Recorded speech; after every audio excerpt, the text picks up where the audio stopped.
Hello, नमस्कार मंडळी. मला वाटतं आपण अत्रे कट्ट्यावर जवळजवळ 1-1.25 महिन्याने आपण सगळे भेटत आहोत. मंगळागौरीनंतर आपला हा पहिला आता कार्यक्रम होत आहे. मध्ये पाऊस आणि गणपती बाप्पा असल्यामुळे आपण कार्यक्रम ठेवला नव्हता आणि तेव्हाच ठरवलं होतं की आता जो कार्यक्रम ठेवायचा तो शिराळी मॅडमचाच ठेवायचा आहे म्हणून. तर शिराळी मॅडमला मी व्यासपीठावर यायची विनंती करते. मॅडम या.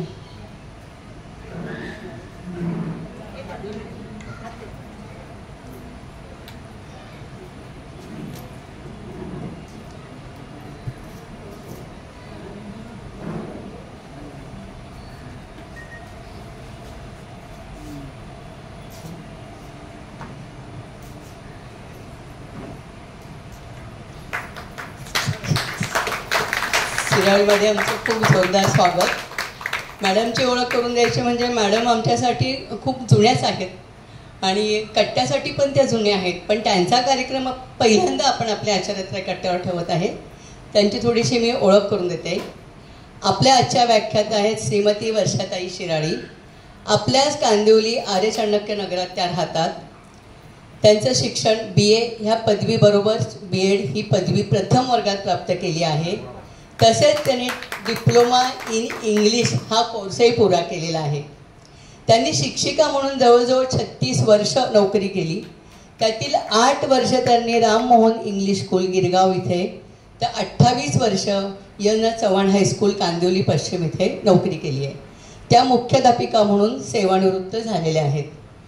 त्यांचे छंद म्हणजे त्यांना वाचन, संगीत ऐकणं याची त्यांना खूप आवड आहे. त्या उत्तम प्रकारे भजनं म्हणतात व इतरांनाही शिकवतात. त्या उत्तम प्रकारे झांज वाजवतात. नियमितपणे योगा आणि वाचनाची प्रचंड आवड आहे आणि त्या जे वाचतात ते लिहूनही काढतात. हे ह्या संदर्भासाठी कोणताही पेपर त्या हातात घेत नाही. त्या उत्तम प्रकारे व्याख्यानं देतात. ही त्यांची कसोटी वाखाणण्यासारखी आहे. म्हणजे जेव्हा जेव्हा आम्ही ज्येष्ठ नागरिक संघात जातो ना, तेव्हा त्यांनी भरपूर विषयाविषयी व्याख्यानं ठेवलेली आहेत, पण त्यांचं त्यांची हातोटी म्हणजे एकही पेपर हातामध्ये नसतो आणि सतत त्या 2.25 तास पण त्यांचा एवढा अभ्यास आहे की त्या बोलतात आणि ते ऐकायला आम्हाला खूप म्हणजे छान वाटतं की काही पेपर नसताना बोलणं हे त्यांच्यासाठी खूप काही असं मला वाटतं देवाचं वरदान असं सर्व. ज्येष्ठ नागरिक संघात त्यांनी वेगवेगळ्या विषयावर महत्त्वपूर्ण व्याख्याने दिलेली आहेत. मंडळी, वर्षाताईंचं कौतुक वाटते की एकुलती एक मुलगी परदेशात स्थायिक असूनही, त्या एकट्या राहत असूनही एकाकी नाही आहे. सतत वाचन, मनन, घरातील छोटी मोठी कामे करत अजूनही त्या कार्यरत आहेत. नव्या पिढीशी त्या जुळवून घेतात व आयुष्याबद्दल कुठलीही काही त्यांची तक्रार नाही आहे आणि वय वर्ष आहे अवघे 87. तर अशा ह्या बहुआयामी व्यक्तिमत्व असलेल्या वर्षाताईंना मी आपल्या विषयास सुरुवात करावी अशी मी विनंती करते. आणि आजचा विषय आहे श्री आपले रामदास स्वामी.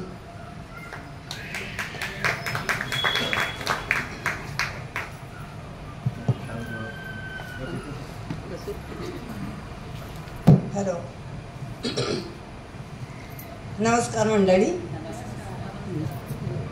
सर्वप्रथम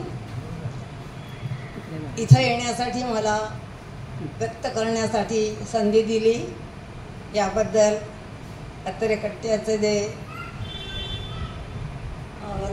कार्यवाह राणेसाहेब, योगिनी, माधुरी या माझ्या मैत्रिणी आहेत, छोट्या मैत्रिणी.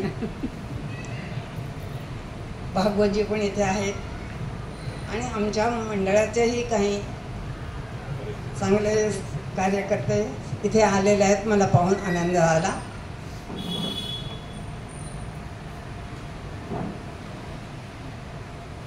संत रामदासांच्यावरती मी बोलणार आहे.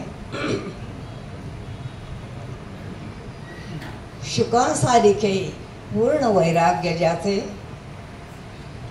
वसिष्ठापरी ज्ञान योगेश्वराचे, कवी वाल्मिकापरी मान्य ऐसा, नमस्कार माझा श्री सद्गुरू रामदासा.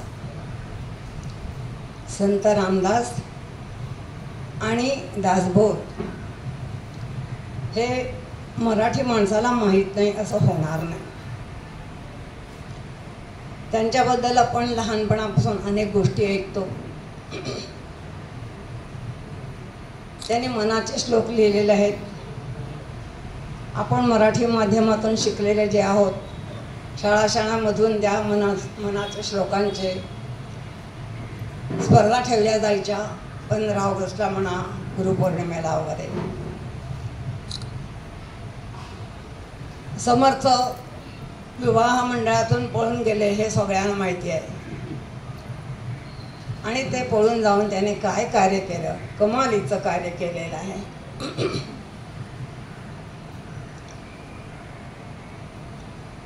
त्यांनी राष्ट्र संघटन फार मोठ्या चांगल्या तऱ्हेनं मोठ्या प्रमाणावर केलं. ते जेवढं मोलाचं आहे तितक्याच मोलाचं त्यांनी साहित्य निर्माण केलेलं आहे. साहित्य संभार म्हणावा असा एवढा मोठा तो आहे. तो आपल्याला सगळ्यांना माहिती नाही, मलाही माहीत नव्हता. आणि मी वाचलं तेव्हा मला वाटलं आपल्या बांधवांना हे सांगावं. मला जे काही मी वाचते आवडतं ते मी आमच्या विरंगुळा केंद्रात सांगते. आणि माझी मंडळी जे मी सांगते ते कौतुकानं त्याचं कौतुक करतात. त्यामुळे मला आणखीन स्फूर्ती मिळते. तर समर्थाने जे प्रचंड असं साहित्य निर्माण केलेलं आहे त्यामध्ये दासबोध आहे, आत्माराम सारखे मोठे ग्रंथ आहेत. त्याशिवाय त्यांनी कितीतरी आरत्या म्हटलेल्या आहेत, लिहिलेल्या आहेत, करुणाष्टक आहेत, मनाचे श्लोक आहेत, बऱ्याच गोष्टी आहेत. त्या सगळ्या मी थोडक्यात तुम्हाला सांगणार आहे. विशेषतः दासबोध हा ग्रंथ इतका मोलाचा आहे आणि नवल वाटेल. कित्येक विचारवंताने, अभ्यासकाने आणि भक्तांनी या दासबोधांवरती निरूपण केलेलं आहे, लिहिलेलं आहे.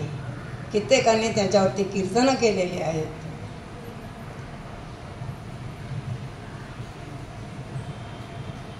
के.व्ही. बेलसरे यांचं नाव आपण ऐकलं असेल. ते सिद्धार्थ कॉलेजमध्ये प्राध्यापक होते. पण त्यांची कीर्ती फार मोठे तत्त्वज्ञ, अभ्यासक गोंदवलेकर महाराजांचे ते पट्ट शिष्य होते. आणि या समग्र रामदासांच्या साहित्याचा उत्तम अभ्यास करून त्यांनी पुस्तकं लिहिलेली आहेत. दासबोधावरती त्यांनी फार सुंदर पुस्तक लिहिलं आहे. ते मी वाचलं. मी काय जास्त पुस्तकं वाचली नाही, पण जी निवडक वाचली त्यातून मला जी माहिती मिळाली ती मी तुम्हाला सांगणार आहे. दुसरे सुनील चिंचोलकर म्हणून एक विचारवंत, त्यांनी दासबोधावरती फार सुंदर पुस्तक लिहिलेलं आहे. आणखीन सुधीर निरगुडकर नावाचे एक विचारवंत आहेत. ते लेखक आहेत आणि त्यांचं वैशिष्ट्य म्हणजे MBAच्या विद्यार्थ्यांना ते मार्गदर्शन करतात. आणि त्यामुळे त्यांनी समर्थांची व्यवस्थापन नीती नावाचं एक पुस्तक लिहिलं आहे. म्हणजे तेवढाच भाग त्यांनी लिहिलेला आहे. त्या पुस्तकामध्ये त्यातील छोटंसं पुस्तक आहे 100-125 पानाचं. त्यामध्ये प्रस्तावनेमध्ये त्यांनी एक छोटा प्रसंग लिहिलेला आहे त्यांच्या घरचा. ते सांगतात ते लहान असताना 7-8 वर्षाचे असतील तेव्हाचा ते प्रसंग सांगतात. त्यांच्याकडे अशी पद्धत होती की रोज संध्याकाळी दिवे लागण झाली की शुभं करोती म्हणायचं, वरवचा म्हणायच्या. हे त्या काळात 50-60 वर्षापूर्वीची गोष्ट. आज आता हे शक्य नाही, भगिनी सगळ्या नोकऱ्या करतात, शक्य नसेल. पण आम्ही त्यावेळेला तुम्ही म्हटलं असेल देवापुढे शुभं करतोय म्हणायचं. पण त्यांच्याकडे एवढंच नव्हतं. वाडे झाले की त्यांचे वडील रोज दासबोध वाचायचे. दासबोधाचं एक प्रकरण किंवा ज्याला दशक म्हणतात, रोज ते वाचायचे. आणि वडिलांचा कटाक्ष होता की त्यावेळेला घरातल्या सगळ्या मंडळीने हजर राहावं. म्हणजे त्यांची आई, घरातली सगळी मुलं सगळे हा दासबोध वाचत ते वडील वाचत असतात आणि सगळे ऐकत असतात. नंतर 60मध्ये 61मध्ये पानिपत पुण्याला पानशेत धरण फुटलं. त्यांची आजी पुण्याला होती. मग वडिलांनी आजीला मुंबईला आणलं. आता रोज दासबोध ऐकायला आजी पण बसू लागले. 15-20 दिवस झाल्यानंतर ती आजी निरक्षर होती. तिने आपल्या मुलाला ह्यांच्या वडिलांना सांगितलं की मला लिहायला वाचायला शिकव. वडील म्हणाले, त्या 70-75 ओलांडलेल्या होत्या. आता या वयात तुला कशाला लिहायला वाचायला शिकायचं आहे? त्या म्हणाल्या, हा दासबोध मला वाचायचा आहे. तू वाचतोस ते मला थोडं थोडं कळतं, पण मला स्वतःला वाचण्याचं समाधान मिळवायचं आहे. वडिलांनी त्यांना लिहा वाचायला शिकवलं आणि ती बहादर बाई र ट प करत संपूर्ण दासबोध त्याने वाचून काढला.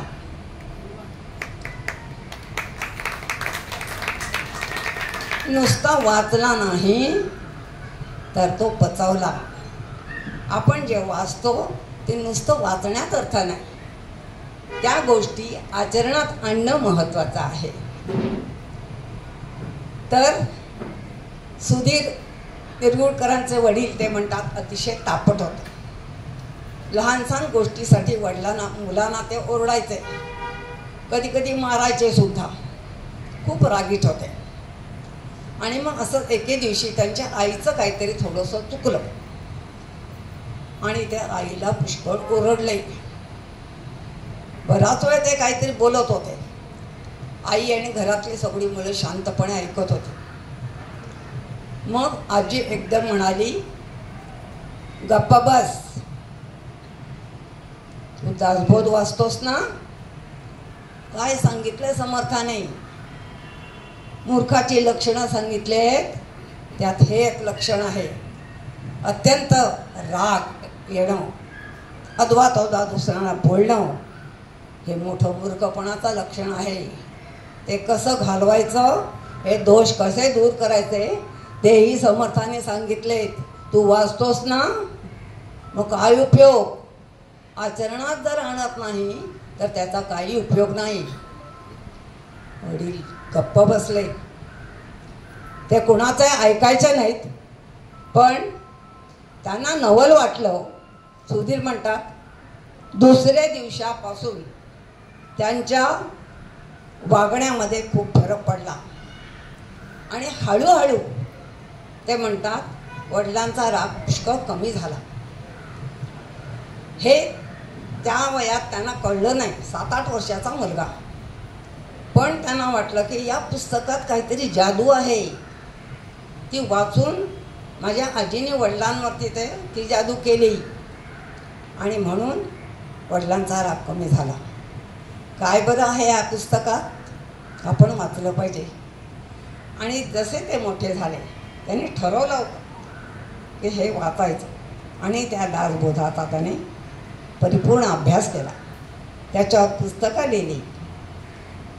असं हे असा हा ग्रंथ आहे की ज्याचं आकर्षण लहानापासून थोरांपर्यंत सगळ्यांना आहे. कारण तो ग्रंथ आपल्याला काहीतरी मोलाचं देतो. तर मंडळी, असे त्यांचे दासबोध म्हणा, आत्माराम म्हणा, या सर्व साहित्याबद्दल मी नंतर तुम्हाला सांगणार आहे. आपण आता त्यांची थोडंसं चरित्र पाहू, ऐकूया. समर्थांचा जन्म कुठे झाला, त्यांच्या जीवनाबद्दल थोडं सांगते. इसवी सन 1884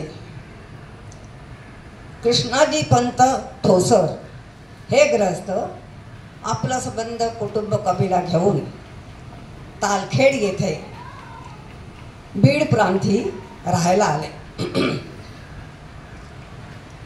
यांना 4 मुलगे होते.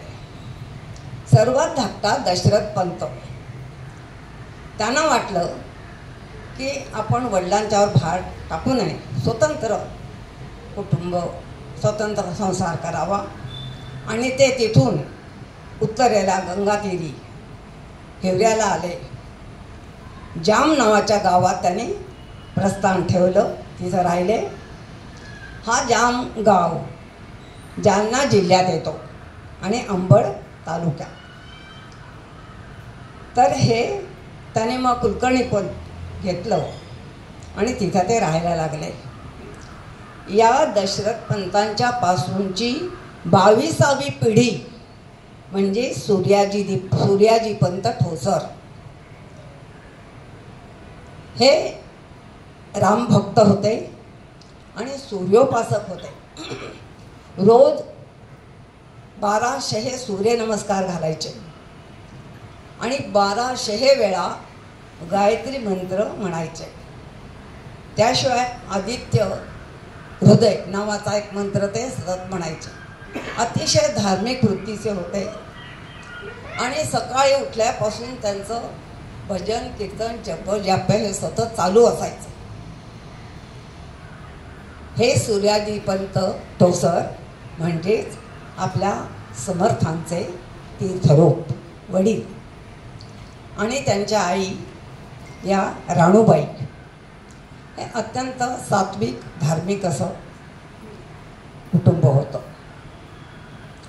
असं म्हणतात की सूर्यनारायणानं त्यांच्यावर प्रसन्न झाला आणि मनुष्य रूप घेऊन तो त्यांना भेटायला आले. आता ह्यात किती विश्वास ठेवायचा माहिती नाही, पण मला वाटतं कोणीतरी एक साधू पुरुष त्यांना भेटायला आला असावा आणि त्यांना म्हटलं की तुमची जी उपासना चालते, तुमच्या भक्तीनं मी प्रसन्न झालो आहे, तर मी तुम्हाला वर देतो, तुम्हाला काय हवं ते मागा. खरं तर सूर्याजी पंतांना 36-37 वर्षाचं वय होतं, मूलबाळ झालं नसतं. त्याने मागितलं असतं, पण अहो ते समर्थांचे वडील अतिशय निरीच्छ, त्यामुळे ते म्हणाले काही नको मला, माझ्याकडे सगळं आहे. मग ते म्हणाले तुमच्या सौभाग्यवतींना बोलवा.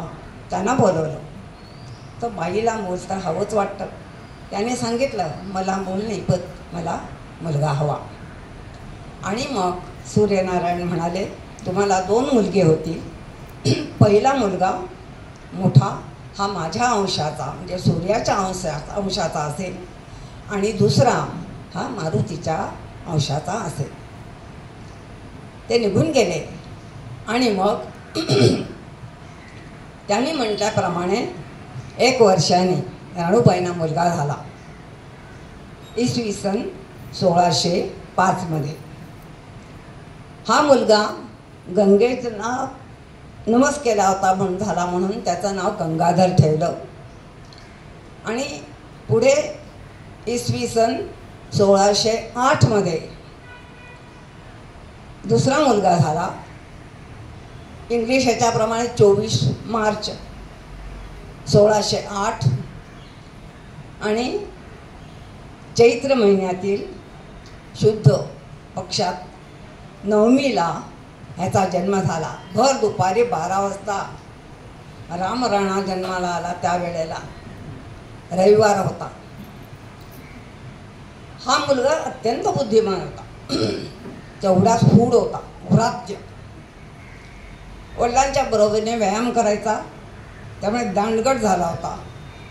मुलांच्यात मारामाऱ्या करायचा, झाडावर चढायचा, पकडायला गेले तर एका झाडावरून दुसऱ्या झाडावर, तिकडून तिसऱ्या झाडावर पळायचा, नदीत दुंबून राहायचा तासनतास. आई त्याच्या खोड्याने वैतागली आणि 5व्या वर्षी त्याला शाळेत घातलं. खरं तर त्या काळात 6-7व्या वर्षी मुलाला मुंजे झाल्यानंतर शाळेत घालत, पण ह्याचा त्रास नको म्हणून आईने शाळेत घातला. तर तिथे धूळपाटीवर त्यांनी 2 दिवसात सगळी मुळाक्षरं 12 खडी सगळं पाठ केलं. त्यानंतर त्याला रुद्र शिकवला. तो आठवड्याभरात सगळा पाठ स्वरासहित रुद्र ठराविक पद्धतीने म्हणावा लागतो. त्या स्वरात सकट त्याने सगळं आत्मसात केलं. त्यांना रूपावली, समासचक्र, व्याकरणाचे धडे सगळं शिकवलेलं. गुरुजींना येत होतं ते सगळं शिकवलं. ते सगळं त्याने कंठगत केलं आणि खोड्या काढायला मोकळे झाले. अतिशय चौकस होते.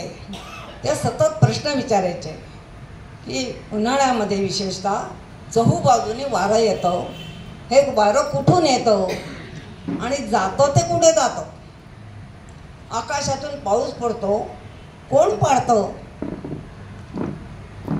रोज सकाळी सूर्य ठराविक वेळी ठराविक ठिकाणी उदयाला येतो आणि संध्याकाळी ठराविक वेळी तो अस्त पावतो. हे सगळं तो कोणाच्या आदेशानं करतो असे नाना प्रश्न तो विचारायचा. कोणाला त्याची उत्तरं द्यायला यायची नाही. मग त्याची आई त्याला म्हणाली, नारायणा तू असं कर, तू रामरायाची पूजा कर, उपासना कर, तो तुझ्या सगळ्या प्रश्नांची उत्तरं देईल.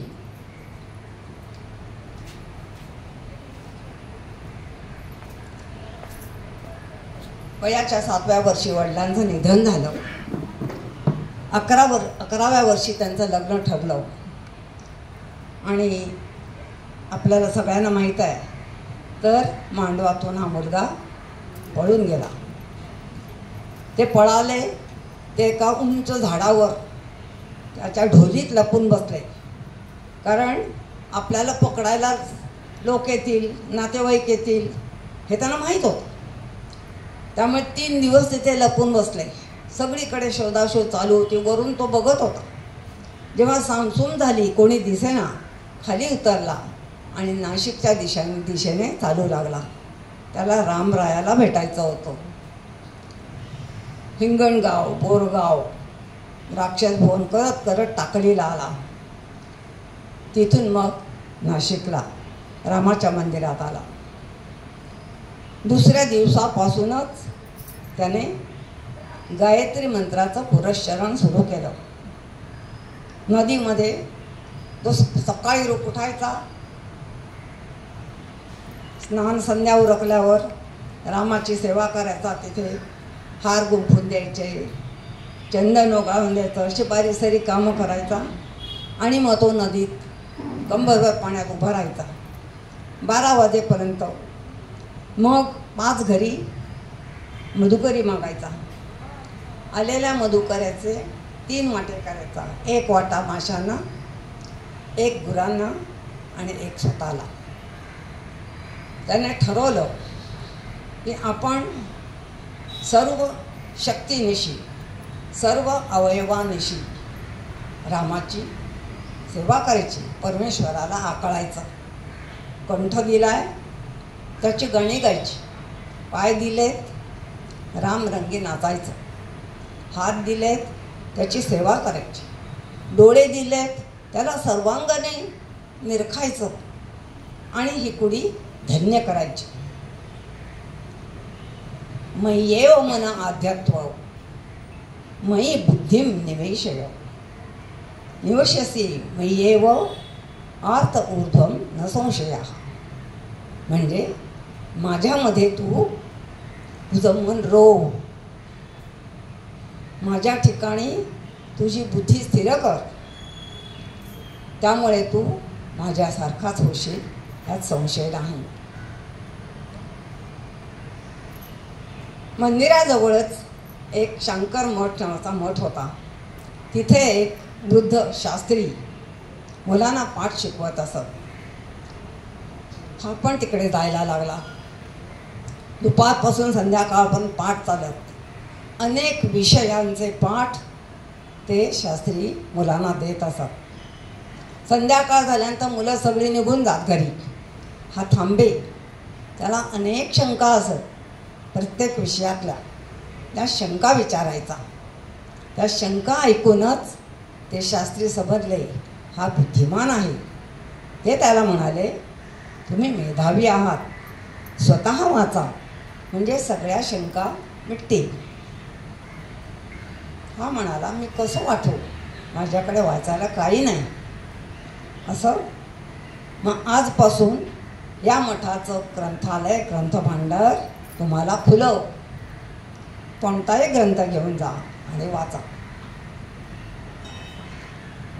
तो त्या ग्रंथभांडारात गेला आणि ते सगळं भांडार पाहून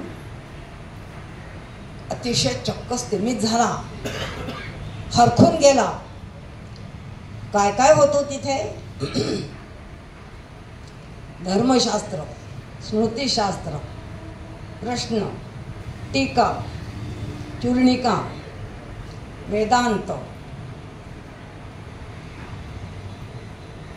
सांख्य, तर्कशास्त्र, चारी संहिता, पूर्णिका, उपनिषद, व्याकरण, धनुर्वेद, आयुर्वेद, स्थापत्यशास्त्र, प्रतिकार, संगीतशास्त्र, पशुपालनशास्त्र, कृषीशास्त्र, नाट्यशास्त्र, संगीतशास्त्र, रामायणाच्या असंख्य, रामायण आणि महाभारताच्या असंख्य पोथी, योग वासिष्ठ, एकनाथी भागवत, भगवद्गीता, विवेक सिंधू, अहो किती सांगायचं, सबंध भांडार भरलं होतं. नारायणाने ठरवलं ह्यातलं सगळं सगळं आपण वाचायचं, अभ्यासायचं. आणि त्याने ते केलं. पुढील त्यांच्या ग्रंथातून त्याने वाचलेलं आपल्याला जाणवतं, त्याने सगळं ज्ञान मिळवलेलं. आणि ऐतरेयोपनिषद घेऊन तो टाकलीला आला. तो राहायला टाकलेला होता. आल्या आल्या तिथं देवळाजवळ एक छोटीशी मठी होती, कोणी नव्हतं राहत. त्याने पाटलांना विचारलं आणि तिथे आपलं बस्तान ठेवलं. ती सबंध धुळीनं भरली होती खोली. झाडून पुसून स्वच्छ केली, सारवून काढलं, तिथे तो राहू लागला. त्या दिवशी पण आला आणि ऐतरेयोपनिषद वाचायला लागला, वाचत बसला. रोज पाटील आणि त्यांचे 3-4 मित्र त्यांच्याशी बोलायला यायचे. त्या दिवशी पण आले. त्यांनी बघितलं महाराज काहीतरी वाचतायत. पाटलांना या मुलाचं फार कौतुक वाटायचं. हा खेळायला जात नाही, हा सतत वाचत असतो. त्यांनी विचारलं, महाराज काय वाचताय? ते म्हणाले, ऐतरेयोपनिषद. ते काय असतं? हे उपनिषद आहे. उपनिषद म्हणजे वेदांचा अंत्यखंड, शेवटचा खंड. वेदांच्या शेवटी जी माहिती दिलेली असते ती उपनिषद. तर हे 10 आहेत. ईश, केन, कठ, प्रश्न, मंड, मांडुक्य, ऐतरेय, तैतरेय, छांदोग्य, बृहदारण्यक.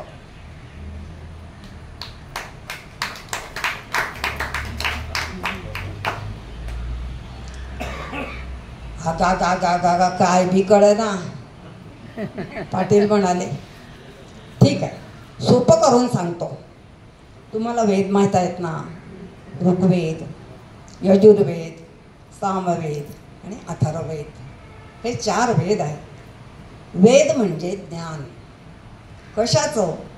ही जी सृष्टी आहे आपली, या सृष्टीत जे जे काही आहे त्या सगळ्याचं ज्ञान या 4 वेदामध्ये दिलेलं आहे. म्हणजे सूर्य कसा, चंद्र कसा, ग्रह नक्षत्र कशी, वारं कसं वाहतं, पाऊस कसा पडतो, या जगात असलेले वेगवेगळे प्राणी, कीटक, नद्या, समुद्र, सगळ्यांची माहिती ह्याच्यात असते. हो, रामायण महाभारत हो. मग महाराज आम्हाला सांगा की रामायण. ते म्हणाले, बरं, पण मला हे ग्रंथ ठराविक मुदतीत परत करायचे असतात. ठीक आहे, मी हे तुमच्यासाठी नकलून ठेवतो. मग त्याने कागद आणले, बोरू आणला आणि रोज रामायणातील एक खंड नकलायला सुरुवात केली. ते झालं की मग तो निरूपण करायचा रामायण. स्पष्ट विचार, खणखणीत आवाज, गोड आवाज आणि सांगण्याची हातोटी, त्यामुळे लोकांना खूप आवडायला लागलं. रोज भरपूर लोक जमायला लागले आणि या लोकांना सगळ्यांनी पाहिलं की हा साधू मुलगा आहे, ह्याचं एवढं ज्ञान आहे, म्हणजे आपल्या प्रश्नांची उत्तरं हा देईल. त्यामुळे निरूपण संपल्यानंतर लोक त्याच्या भोवती गोळा व्हायला लागले, आपल्या तक्रारी सांगायला लागले. कोण म्हणाला माझी दुपटी गुरु आदिलशहाच्या नोकरांनी शिपायांनी पकडून नेली, कोण म्हणाला माझ्या घराला आग लावली, कोण म्हणतं माझ्या भावाला काही कारणास्तव पकडून नेलं, फाशी दिलं, कोण म्हणाला माझी बाईल पळवली. नाना तऱ्हेचे प्रश्न. समर्थ शांतपणे सगळी त्यांचे प्रश्न सगळे ऐकून घेत, तक्रारी ऐकत छान, आणि त्यांना म्हणाले, लोक हो, तुमची दुःख खरी आहेत, मला मान्य आहे, मोठी आहेत, पण या जगात दुःख कोणाला नाही. तुम्हाला माहीत आहे, प्रभू रामचंद्र एवढ्या मोठ्या राजाचा मुलगा, पण त्यालाही दुःख होतं. त्याला त्याच्या सावत्राईनं 14 वर्ष वनवासात पाठवलं. तिथे त्या रावणानं त्याची बाईल पळवली. तो गेला का कोणाकडे तक्रार करायला? रडत नाही, तो ताठ उभा राहिला. एक आपला भाऊ आणि 4 माकडांच्या आधानं त्याने त्या रावणावर चाल करून गेला. कसा तो रावण? त्याचं महान राज्य, बलाढ्य सैन्य, त्याच्या मदतीला त्याचे भाऊ, त्याचा मुलगा, एवढे सगळे होते. राम डगमगला नाही. आपण एकटे आहोत, प्रयत्न करायला पाहिजे, माणसाने हिंमत धरायला पाहिजे. आणि तुम्ही रडता बाईल पळवून नेली का नाही? त्या दुष्टाच्या मागं लागलात, मिळालं ते खांडतं घेऊन का नाही त्याला ठोकून काढलं? का नाही त्याचा वध केला? ओठावर एवढ्या मोठमोठ विषया आहेत, काय कामाच्या? काय झालं असतं? त्यांच्याकडे शस्त्र होते, मारलं असतं, मेला असता, चालेल की. असलं पिचकं आयुष्य जगण्यापेक्षा मरण पत्करलं असतं तुम्ही, ते जास्त बरं झालं असतं. तर हे असं आयुष्य जगू नका. आणि सांगितलं, सगळ्यांनी ताठ व्हा, शारीरिक बळ मिळवा, मनाला कणखरवा. नुसतं कोरडं उपदेश करून समर्थ थांबले नाहीत. त्यांना सगळ्यांना संघटित केलं. त्यांना सूर्यनमस्कार घालायला शिकवले, त्यांना व्यायाम शिकवला, दंड बैठका काढायला शिकवल्या, आखाडे उभे केले, इथे कुस्ती शिकवली. आणि मग रोज दुसऱ्या दिवशी पाहून गंगा केली, 100-200 जवान सूर्यनमस्कार घालायला लागले, दंड बैठका काढायला लागले, तलवारी खणखणू लागल्या, कुस्त्यांचे बळ ऐकू येऊ लागले. असं त्यांना उद्युक्त केलं. हे जे सैनिक जवान पुढे हळूहळू शिवरायांच्या सैन्यामध्ये दाखल झाले. तर असं समर्थाने त्यांना नुसतं तोंडी नव्हे तर त्यांना तयार केलं.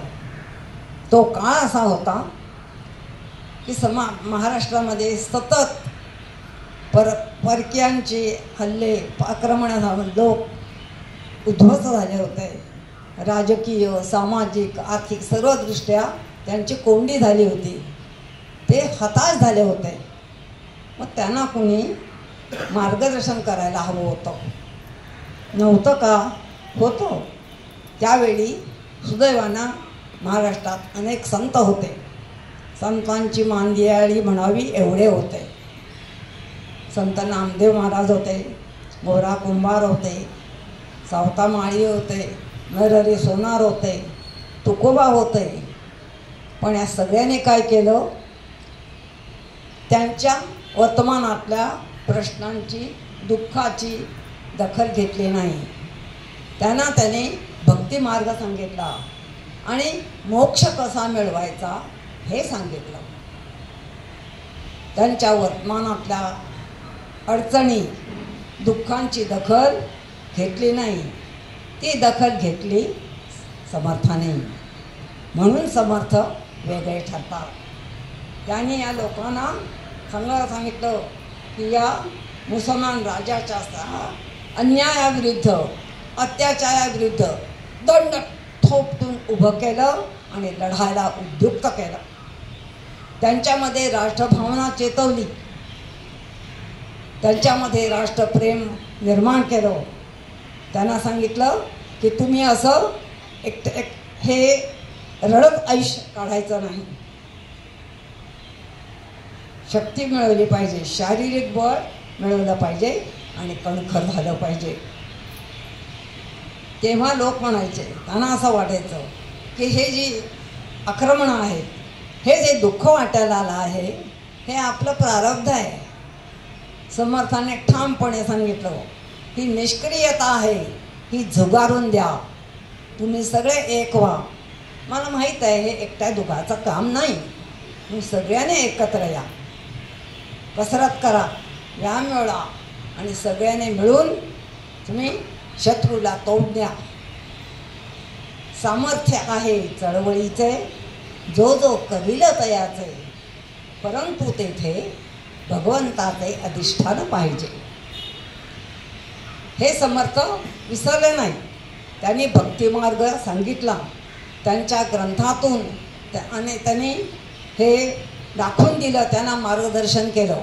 पण फक्त भक्तिमार्ग नव्हे, त्यांनी व्यवहार ज्ञानही त्यांना दिलं. तुम्ही ताठ उभं राहिलं पाहिजे, जीवनात कसं संकटांना तोंड दिलं पाहिजे आणि हे सगळ्यांनी तुम्ही एकत्र येऊन केलं पाहिजे, हे त्यांना ठसवलं. त्यांच्यामध्ये एक अशी देशप्रेमाची स्फूर्ती, प्रेरणा त्यांनी दिली आणि त्यांच्यातलं क्षात्र तेज हे त्यांनी उजळवलं. वन्ही तो चेतवावा, चेतविताची चेततो, हे त्यांनी दाखवून दिलं. समर्थांचं एकंदर चरित्र, त्यांचा विचार पाहिले म्हणजे नवल वाटतं. त्यांचं वेगळेपण ठळकपणे दिसून येतं. त्यांनी केलेलं भारत भ्रमण किंवा त्यांनी केलेला प्रपंच आणि परमार्थ यांची घातलेली सांगड, त्या काळी ज्या दुष्ट रूढी होत्या त्यावर त्यांनी केलेला घडाघाती प्रहार आणि चांगल्या विचारांचं स्वागतही त्यांनी केलं. हे सगळं त्याने करून त्या लोकांच्यामध्ये, सर्व प्रजेमध्ये एक प्रकारचं चैतन्य निर्माण केलं. स्वतः ते कीर्तन करत, त्या कीर्तनामध्ये सुद्धा हरिकथेबरोबर ते राजकारणही सांगत. प्रत्येकानं, नागरिकांना काय करायला हवं ते सांगत असत. अशा तऱ्हेने भक्तीच्या अधिष्ठानावर त्याने शक्तीचा जागर केला. भक्ती डोळस केली, भक्तीला ज्ञानाची दृष्टी दिली आणि ज्ञानाला श्रद्धेचा जिव्हाळा दिला. आणि हे सगळं, या सगळ्याला मूर्त रूप द्यायला, त्यांच्या विचारांना मूर्त रूप देण्यासाठी त्यांनी स्वतःचा संप्रदाय उभा केला, समर्थ संप्रदाय. त्याला रामदासी संप्रदाय असंही म्हणतात. तर समर्थाने ईश्वर भक्तीचा प्रसार आणि प्रचार, बहुजन समाजाचं सर्वांगानं शिक्षण केलं आणि त्याचवेळी प्रपंचाचं त्यांना आवश्यक तेवढं रक्षण करण्या इतपत राजकारण, या तीन गोष्टींवरती त्यांनी लोकांचं प्रेम मिळवलं आणि लोकसंग्रह केला. हे लोकांचं संघटन केलं. तर त्यांना या संप्रदायापुढे कुणीतरी आदर्श उभा करायचा होता. असा आदर्श जो प्रतिकार करेल, जो शस्त्रसज्ज असेल, तो ताठ मनानं शत्रूपुढे उभा राहील. आणि असं एक दैवत त्यांना द्यायचं होतं. ते दैवत त्याने उभं केलं रामाचं. कोदंडधारी राम, ज्या रामानं अन्यायी रावणाला ठार मारलं, फक्त भाऊ आणि 4 माकडांच्या आधाराने सेतू बांधला आणि त्या बलाढ्य सैन्य असलेल्या दुष्ट रावणाचा वध केला. त्याच्या बरोबरीनं हनुमंतानं दैत्यांना चिरून टाकलं. हातात तलवार घेतलेली आदिशक्ती अशी दैवत हेतू पुरस्सर त्याने समाजापुढे उभी केली. तुम्ही असं झालं पाहिजे, आपण हे असं होऊ शकतो. समर्थ रामाचे तुम्ही उपासक आहात तर तुम्ही समर्थ झालं पाहिजे. लोक म्हणाले, अहो राम देव होता, हे आम्हाला कसं शक्य आहे? समर्थ म्हणाले, राम देव नव्हता, तो तुमच्या आमच्यासारखा माणूस होता. पण आपल्या कर्तृत्वानं, आपल्या गुणानं त्याने देवपद मिळवलं. तो आदर्श मुलगा होता, आदर्श बंधू होता. आईने सांगितलं जा वनात, एवढे राज्य सोडून कोणतीही खळखळ न करता तो गेला. 14 वर्ष तिथं राहायला.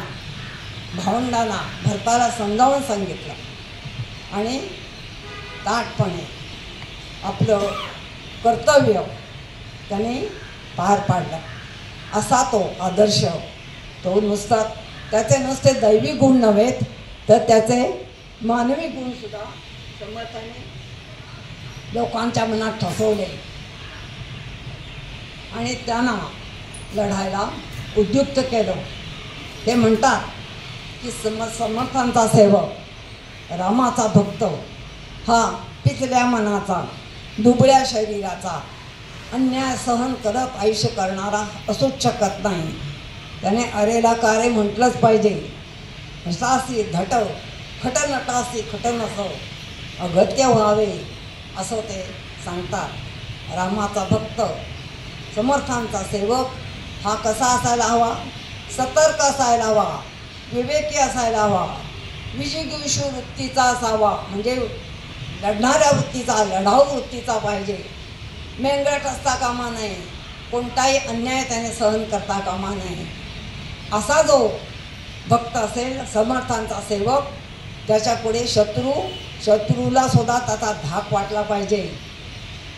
आणि म्हणून ते म्हणतात, समर्थाची या सेवका वक्रपा आहे, असा सर्व भूमंडळी कोण आहे.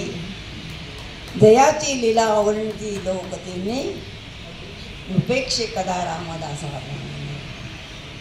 समर्थाची या सेवका वक्रपा है, असा सर्व भूमंडळी कोण आहे. दयाची लीला वर्णिते लोकतेने, नुपेक्षे कदा रामदासा भिमानी.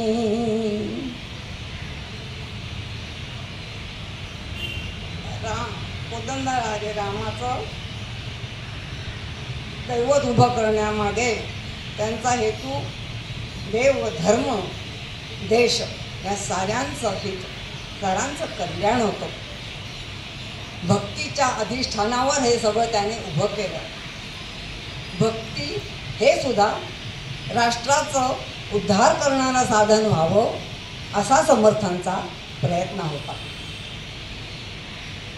तर आता मी दासबोधाबद्दल सांगते.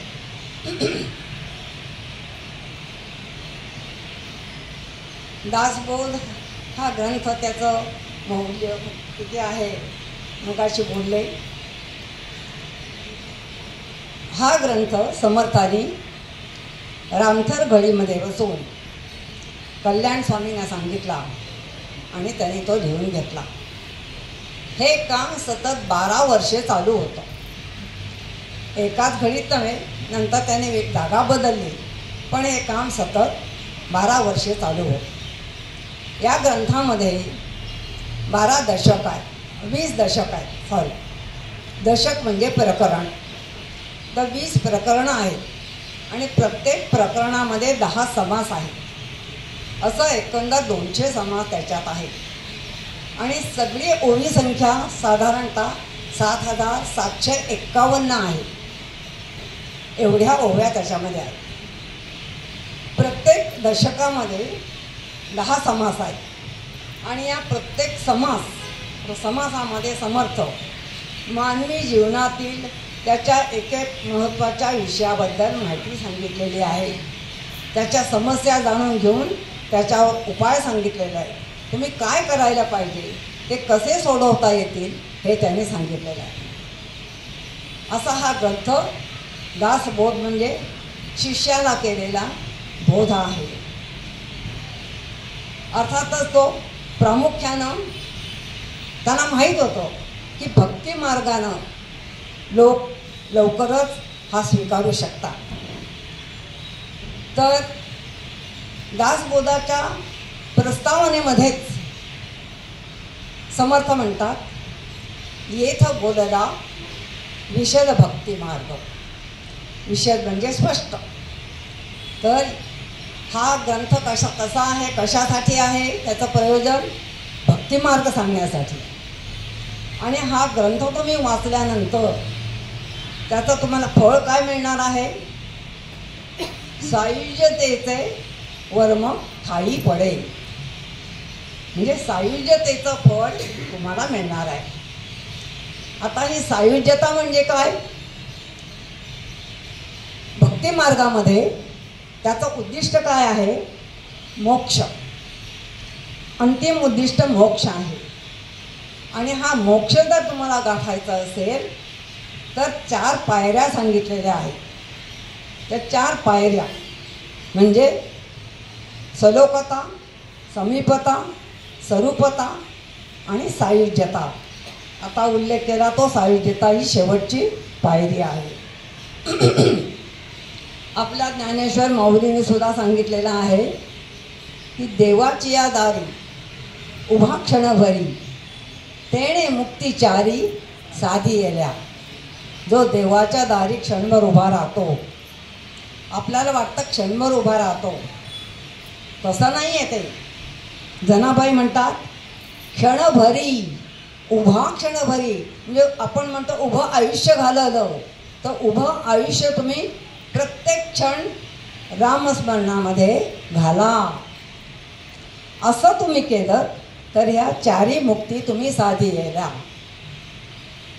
देवाची द्वारी उभा क्षणभरी, उभा क्षणभरी तेणे मुक्तिचारी साधी येल्या देवाची दारी.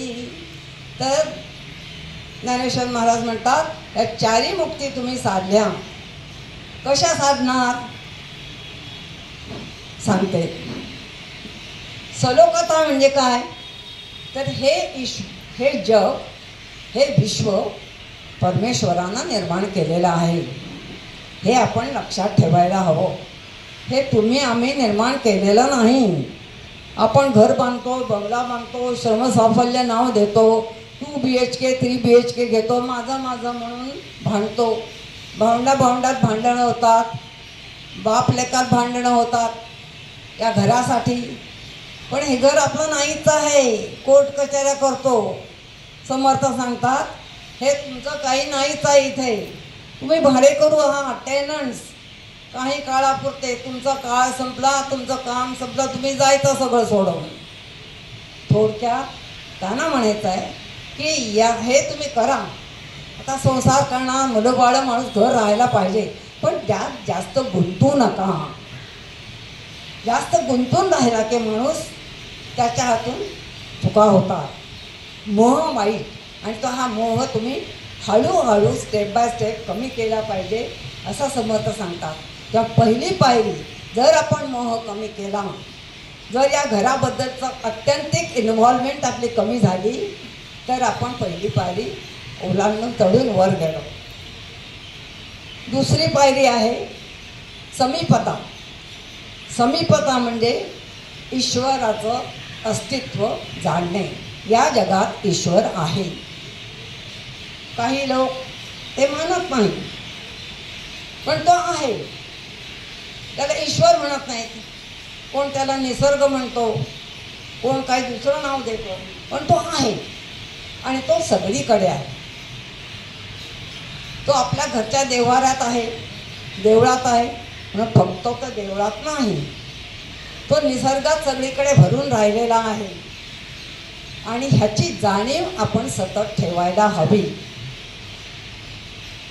गदिमा म्हणतात, कसा आहे हा, रंगहीन मी या विश्वाच्या रंगात रंगलो, रंगहीन मी या विश्वाच्या रंगात रंगलो, कौरवात मी पांडवात मी अनुरेणूत भरलो. तो फक्त सज्जन माणसाच्या मनात आहे असं नाही, तो फक्त सज्जनांसाठी नाही, तो दुर्जनांसाठी सुद्धा आहे, तो सर्वांसाठी आहे आणि तो सगळीकडे आहे. ह्याची जाणीव, ह्या अस्तित्वाची जाणीव आपण ठेवायला पाहिजे. का? त्यामुळे काय होईल की आपल्या हातून पापाचरण होणार नाही, वाईट कृत्य होणार नाहीत. हे मी पैसे खातोय, मी खोटं बोलतोय, बोलताना जाणार ऐकतोय, तो आहे जवळ, ही जर सतत जाणीव ठेवली तर आपल्या हातून सद्वर्तन घडेल, पापाचरण होणार नाही, वाईट कृत्य होणार नाही. आणि हे जर आपण लक्षात ठेवून जर वागायचा प्रयत्न केला तर आपण दुसरी पायरी चढलो. तिसरी पायरी आहे स्वरूपता, म्हणजे तो आमच्या अंतःकरणात भरून राहिलेला आहे, तो अंतःकरणात भरलेला आहे. हे जर आपण लक्षात ठेवलं तर त्या अंतःकरणात आपण द्वेष ठेवणार नाही.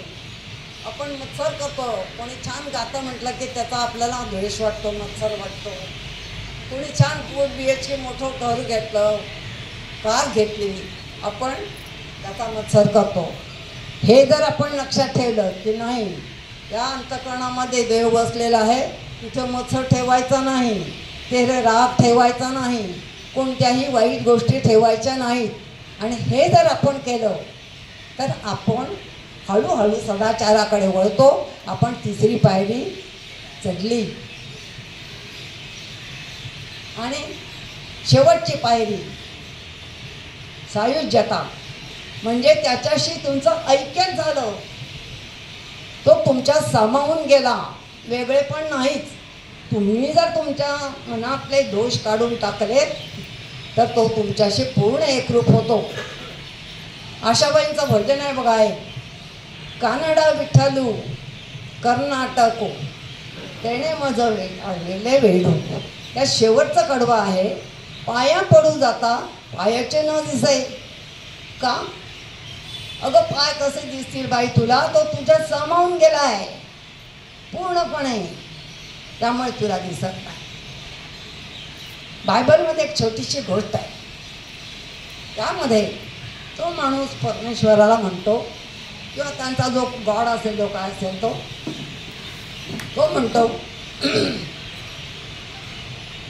हे बाप्पा परमेश्वरा, मला असं सांगण्यात आलं की तू सतत माझ्याबरोबर असणार, तू माझी संकट दूर करणार, मला मदत करणार. पण मी माझा आयुष्याचा सगळा पट बघितला, संबंध मार्ग, त्या मार्गावरती मला कधी कधी 2 माणसाची पावलं दिसली, पण कधी कधी मला एकाच माणसाची पावलं दिसली, एकाचीच पावलं दिसली. आणि विशेष म्हणजे जेव्हा जेव्हा मी अडचणीत होतो, मी दुःखात होतो, त्याच वेळा ती एकाचीच पावलं होती. याचा अर्थ तू मला साथ दिली नाहीस, तू माझ्याबरोबर नव्हतास. परमेश्वर हसला, त्याला म्हणाला, अरे वेड्या, त्यावेळेला एकाचीच पावलं दिसतात, ती माझी पावलं आहेत, आणि त्यावेळी मी तुला उचलून घेतलेलं होतं, म्हणून तुला एकाची पावलं दिसतात. तेव्हा आपण हे लक्षात ठेवायला हवं की जेव्हा आपण जर सदाचाराने वागलो होतो, तो आपल्याला मदत नक्कीच करतो, तो आपल्याला उचलून घेतो, आपल्याला धीर देतो. याचा अर्थ आपल्या आयुष्यात काही संकट येणार नाही, दुःख नाही असं नाही. आयुष्यात दुःखानं संकटानं भरलेलं असणार, पण त्यावेळेला तो आपला आधार देतो, कुणी आपल्याला आधार देतो त्याचा फार मोठा आनंद दिलासा असतो. तर अशा ह्या 4 पायऱ्या जर आपण चढून गेलो तर आपल्याला मोक्ष मिळणार. मोक्ष म्हणजे काय? स्वर्ग मिळाला, तिथे अप्सरा नृत्य करतायत, यक्ष किन्नर गातात, असं नाही. मनाची अत्यंतिक समाधानी वृत्ती, शांती म्हणजेच मोक्ष. हा आपल्याला कसा मिळेल? ही शांती कशी मिळेल? बघा, आपण जर कुणाला काही निरपेक्ष मदत केली, एखाद्या गरजवंताला आपण पैसे दिले, आर्थिक मदत केली, काही अपेक्षा न ठेवता, तर त्यावेळेला आपल्याला जे समाधान होतं, ती शांती मिळते, त्याची तुलना कशाशी करताय? हाच मोक्ष. अशा शांती मिळवण्याच्या आपण जास्तीत जास्त कृती करायला हव्या अशी अपेक्षा समर्थ करतात. आणि मग म्हणून हा ग्रंथ वाचल्यानंतर तुम्हाला काय मिळेल? सायुज्यतेचा वर्म म्हणजे समाधान, ही शांती तुम्हाला मिळेल अशी ग्वाही ते देतात. म्हणजे दासबोध हा भक्ती मार्गानं मोक्षापर्यंत नेणारा धार्मिक ग्रंथ असं म्हणतो. पण तो इतर धार्मिक ग्रंथासारखा नाही, तो वेगळा आहे. कारण समर्थांची दृष्टीच वेगळी आहे. समर्थांचं माणसावर फार प्रेम आहे. ते म्हणतात त्याची आध्यात्मिक प्रगती जेव्हा व्हायची तेव्हा होऊ दे, पण आज घडीला वर्तमानात त्याचा जे प्रश्न आहेत, त्याच्या समस्या आहेत, त्या लक्षात घेतल्या पाहिजेत आणि त्या समस्या सोडवण्याकरता त्याची समज आणि उमज वाढेल असे प्रयत्न केले पाहिजे. असे प्रयत्न ते करतात. त्याची समज उमज वाढेल आणि तो शहाणा होईल. समर्थांचं उद्दिष्टच आहे मुळी शहाणे करून ठेवावे सकल जन. तर तो शहाणा झाला की तो सज्जन होईल. शहाणा म्हणजे काय? की ह्या चुका टाळून तो वागायला लागला की तो शहाणा होईल. शहाणा झाला की अर्थातच सज्जन होईल आणि सज्जन झाला की तो समर्थ होईल. जीवन जगायला, संकटांना तोंड द्यायला तो समर्थ होईल असं समर्थ सांगतात. या दासबोधाच्या पहिल्या दशकामध्ये नेहमी आपण कोणत्याही शुभ कार्याला सुरुवात करतो तेव्हा गणेश पूजन करतो, शारदा स्तवन करतो, सद्गुरू पूजा करतो. तसं तेही पहिल्या दशकात करतात. पण दुसऱ्या दशकाची सुरुवात ते कशी करतात? मूर्ख लक्षणानं, मूर्खाची लक्षणं सांगतात. इतर कोणत्याही धार्मिक पुस्तकामध्ये तुम्हाला अशी मूर्खाची लक्षणं दिसणार नाहीत. सामान्यतः धार्मिक ग्रंथ म्हणजे जीवनविषयक तत्त्वज्ञान सांगतात, धर्म, देव, परंपरा सांगतात. समर्थ हे सांगत नाही. ते सांगतात मूर्खाची लक्षणं. का? अहो, त्यांना माणसाला शहाणं करायचं आहे, मग तो मूर्ख राहून कसा चालेल? आणि त्याला आपण मूर्ख आहोत हे माहीत नाही. आश्चर्य वाटेल, पण खरं आहे. पुष्कळदा आपल्याला आपण ह्या चुका करतो, हा मूर्खपणा आहे माहीत नसतं. मूर्खाचे लक्षण वाचताना मला स्वतःला वाटलं, अरे ह्या माझ्या चुका, माझा मूर्खपणा समर्थांना कसा कळला असं वाटतं आपल्याला. तर ह्या ज्या अशा ज्या मूर्खपणा आहेत आपल्याला कळत नाहीत. म्हणून समर्थ मूर्खपणाची लक्षणं सांगतात. ते 74 आहेत. काय काय केलं असताना तो मूर्खपणा ठरतो, तो दोष ठरतो, हे समर्थ यादी देतात. आणि या सगळ्या मूर्खपणाच्या लक्षणाची घासून पुसून ते दखा करतात. एखाद्या प्रवाहामध्ये जर बोळा अडला असेल आणि तो काढून टाकल्यानंतर प्रवाह झुळझुळ व्हायला लागतो, त्याप्रमाणे समर्थ आपल्या डोक्यातल्या आचार विचारांचे जे मलिनता जी आहे ती काढण्याकरता ते ही मूर्खपणाची लक्षणं सांगतात. आणि ते म्हणतात की हा मूर्खपणा हे तुम्हाला सांगितलं ना, ह्यातलं निवडा, ह्यातले कोणते दोष तुमच्यात आहेत ते बघा, त्याचा त्याग करा, तरच तुम्हाला पुढील जीवन तुमचा विकास होईल, तुम्ही सुखा जगू शकाल. सुनील चिंचोळकर नावाचे एक असेच विद्वान आहेत. त्यांनी दासबोधांवर छान पुस्तक लिहिलं आहे. त्यांनी 2 भाग केले त्या मूर्ख लक्षण समासाचे. एक दैवी लक्षण आणि असुरपणाचे लक्षण. दैवी लक्षणामध्ये ते सांगतात उत्तम गुणलक्षण, भक्ती निरूपण, सत्वगुणलक्षण, सुविद्या लक्षण आणि विरक्ती.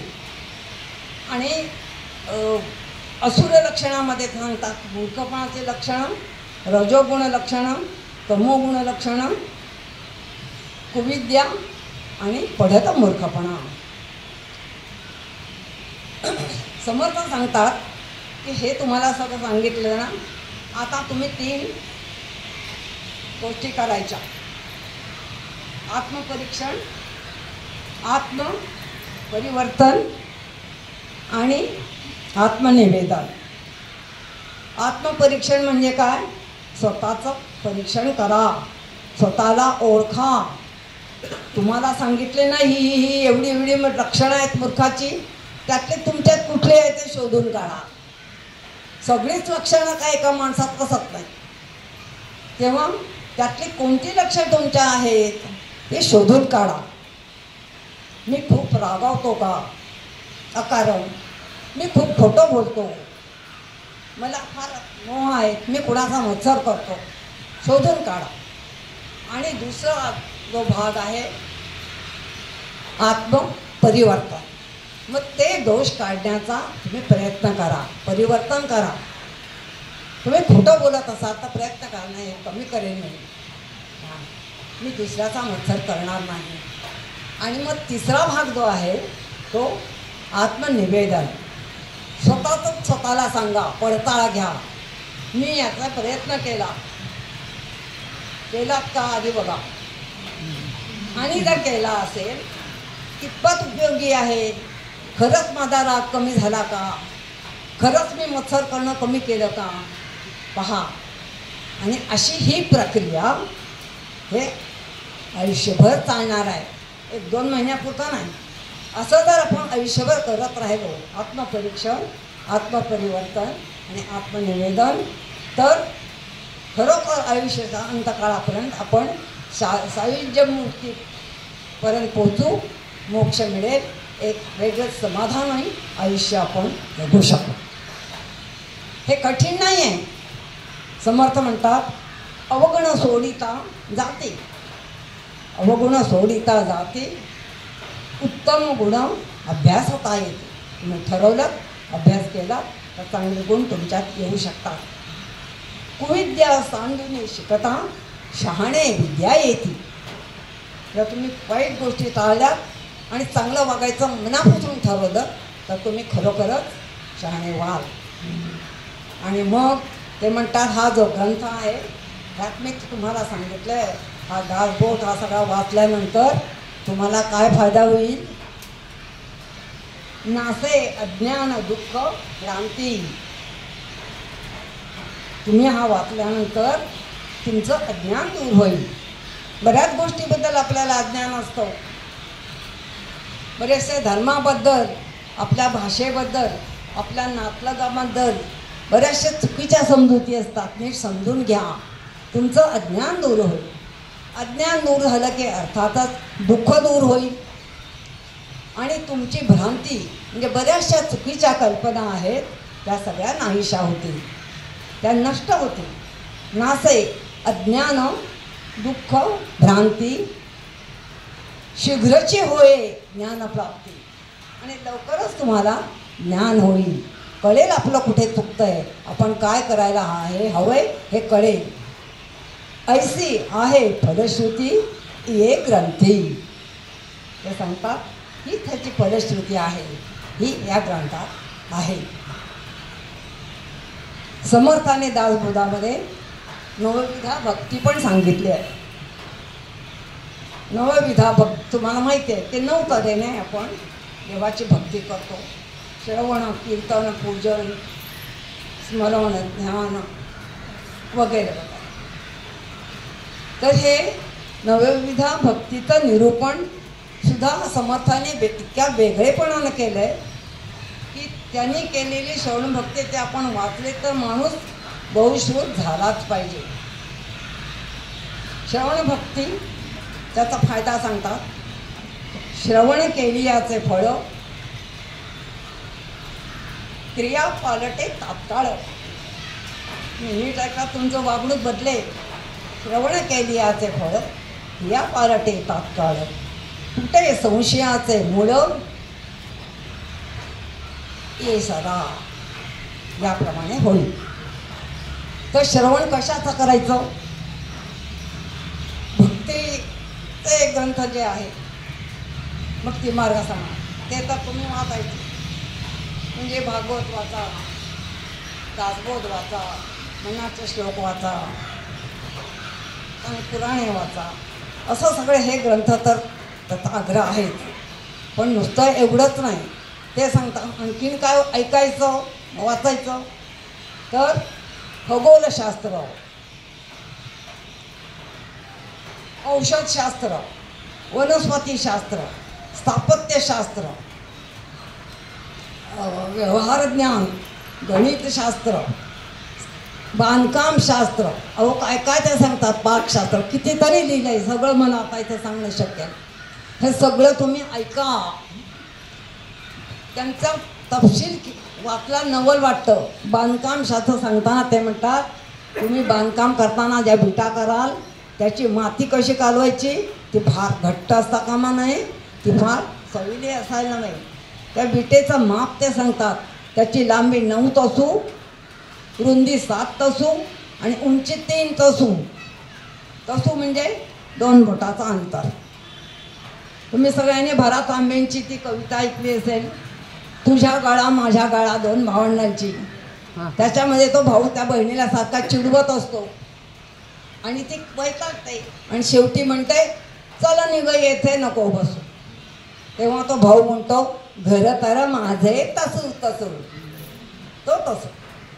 तर विटाचं माप सुद्धा ते सांगतात. एवढं सगळं सांगतात. आणि मग शेवटी काय म्हणतात, अवघे ऐकून घ्यावे परंतु सार ते शोधून घ्यावे. सगळं घ्यायचं नाही, त्यातलं ऐकलं डोकं वेडं होईल. त्यातलं सार तुम्हाला उपयोगी पडेल, उपयुक्त असेल तेच फक्त घ्यावं. सार ते शोधून घ्यावे, असार ते त्यागोनी द्यावे. या नाव स्मरण भक्ती. कीर्तनाबद्दलचे सांगतात. कीर्तन करेल त्याने ज्या विषयावर कळणार त्याचा पूर्ण अभ्यास केला पाहिजे. त्याच्याकडे चांगलं वक्तृत्व असायला हवं. संगीताची त्याला जाण हवी, तालासुराची, आणि उत्तम पाठांतर असायला पाहिजे. तरच तुम्ही कीर्तन करावं. दासे भक्तीबद्दल ते म्हणतात की मंदिरं बांधा, मंदिराचा वैभव वाढवा, मठ धर्मशाळा बांधा भक्तांसाठी, मंदिरापुढे फळबागा फुलबागा उभ्या करा, चांगले रस्ते बांधा. म्हणजे भक्तीच्या बरोबर ते समाजकार्यसुद्धा आपल्याला करायला सांगतात. समर्थाने आणखीन एक महत्त्वाची गोष्ट सांगितले. त्याने कुटुंब नियोजन सांगितलं. बघा 350 वर्षापूर्वी हा विचार त्याने मांडला. काळाच्या किती पुढे ते होते. लेकुरे उदंड झाली, लक्ष्मी निघून गेली. ते सांगतात त्या तुमची कुवत बघा, तुम्ही काय करू शकाल, किती मुलांचं तुम्ही प्रतिपाळ करू शकाल, विचार करा आणि मर्यादित कुटुंब ठेवा. समर्थाने आणखीन एक केलं. समाजातील स्त्रियांना, विशेषतः विधवा स्त्रियांना फार वाईट परिस्थितीत जगावं लागत होतं. त्या सर्वांना त्याने आपल्या मठामध्ये आश्रय दिला. त्यांना शिकवलं, लिहा वाचायला शिकवलं, अध्यात्माचा अभ्यास करायला. त्यातल्या काही जणी इतक्या तयार झाल्या, उत्तम कीर्तन करायला लावल्या. काही जणी त्यांना मठाधिपती केलं. त्यांनी उत्तम ग्रंथ लिहिले. त्यांचे स्वतःचे काही शिष्य परंपरा होते. हे सगळं करण्यात त्या स्त्रियांचं कर्तृत्व आहे. त्यांच्या बुद्धीचं कौतुक करायलाच पाहिजे. पण त्या हे करू शकल्या त्याला कारण समर्थ त्यांच्या पाठीशी ठामपणे उभे होते. हेही मोठं काम त्याने केलेलं आहे.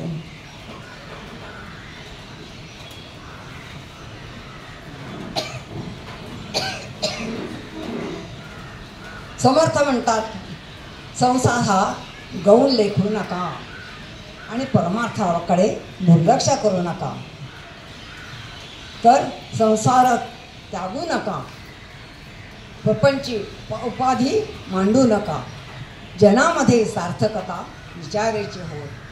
मनात सार्थकता येण्यासाठी संसाराचा त्याग करायची गरज नाही. आधी संसार करावा नेटका, मग परमार्थ घ्यावा विवेका, असं ते सांगतात. तेव्हा संन्यस्त वृत्ती स्वीकारली पाहिजे असं नाही. सदाचार वृत्तीनं आपण चांगल्या तऱ्हेने जीवन जगू शकतो. संसार, प्रपंच आणि परमार्थ ही दोन चाकं आहेत.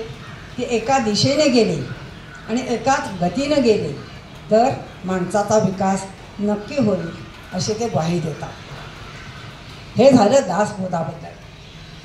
आता दुसरा एक ग्रंथ मी सगळं थोडक्यात सांगते. खूप वेळ घेते का? चालेल ना. 21 समीस नावाचा त्यांचा ग्रंथ आहे. हा ग्रंथ त्यांनी त्यांचं नाशिकला अनुष्ठान चालू असताना केला. 21 समासी म्हणजे त्याच्यात 21 समास आणि त्यांची माहिती आहे. हा दासबोधासारखाच ग्रंथ आहे, पण तो समर्थांनी पहिल्यांदा लिहिला आणि नंतर जेव्हा दासबोध खरा लिहिला, दुसरा जो दासबोध लिहिला त्याने भारत भ्रमण केल्यानंतर लिहिला. त्या अनुभव दमेला धरून आणि म्हणून ह्याला जुना दासबोध असं म्हणायला लागले.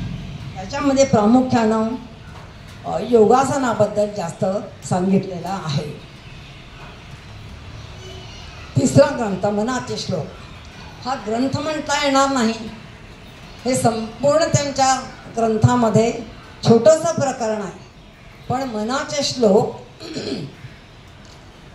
हे साधारण 205 एक मनाचे श्लोक आहेत.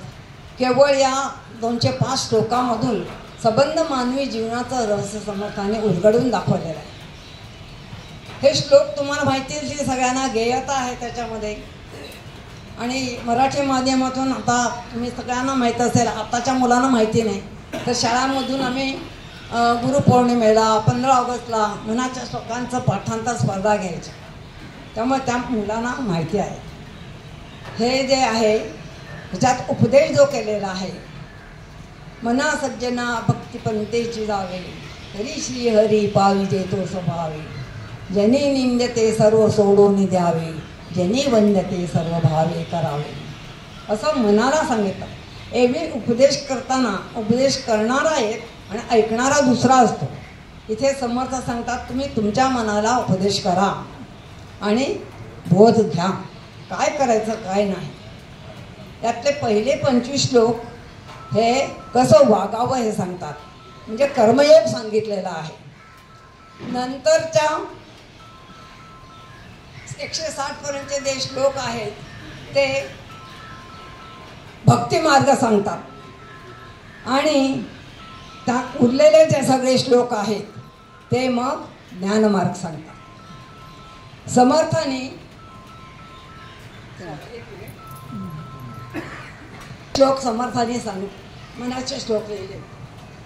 त्याचा उगम कसा झाला हे पण ऐकण्यासारखं आहे.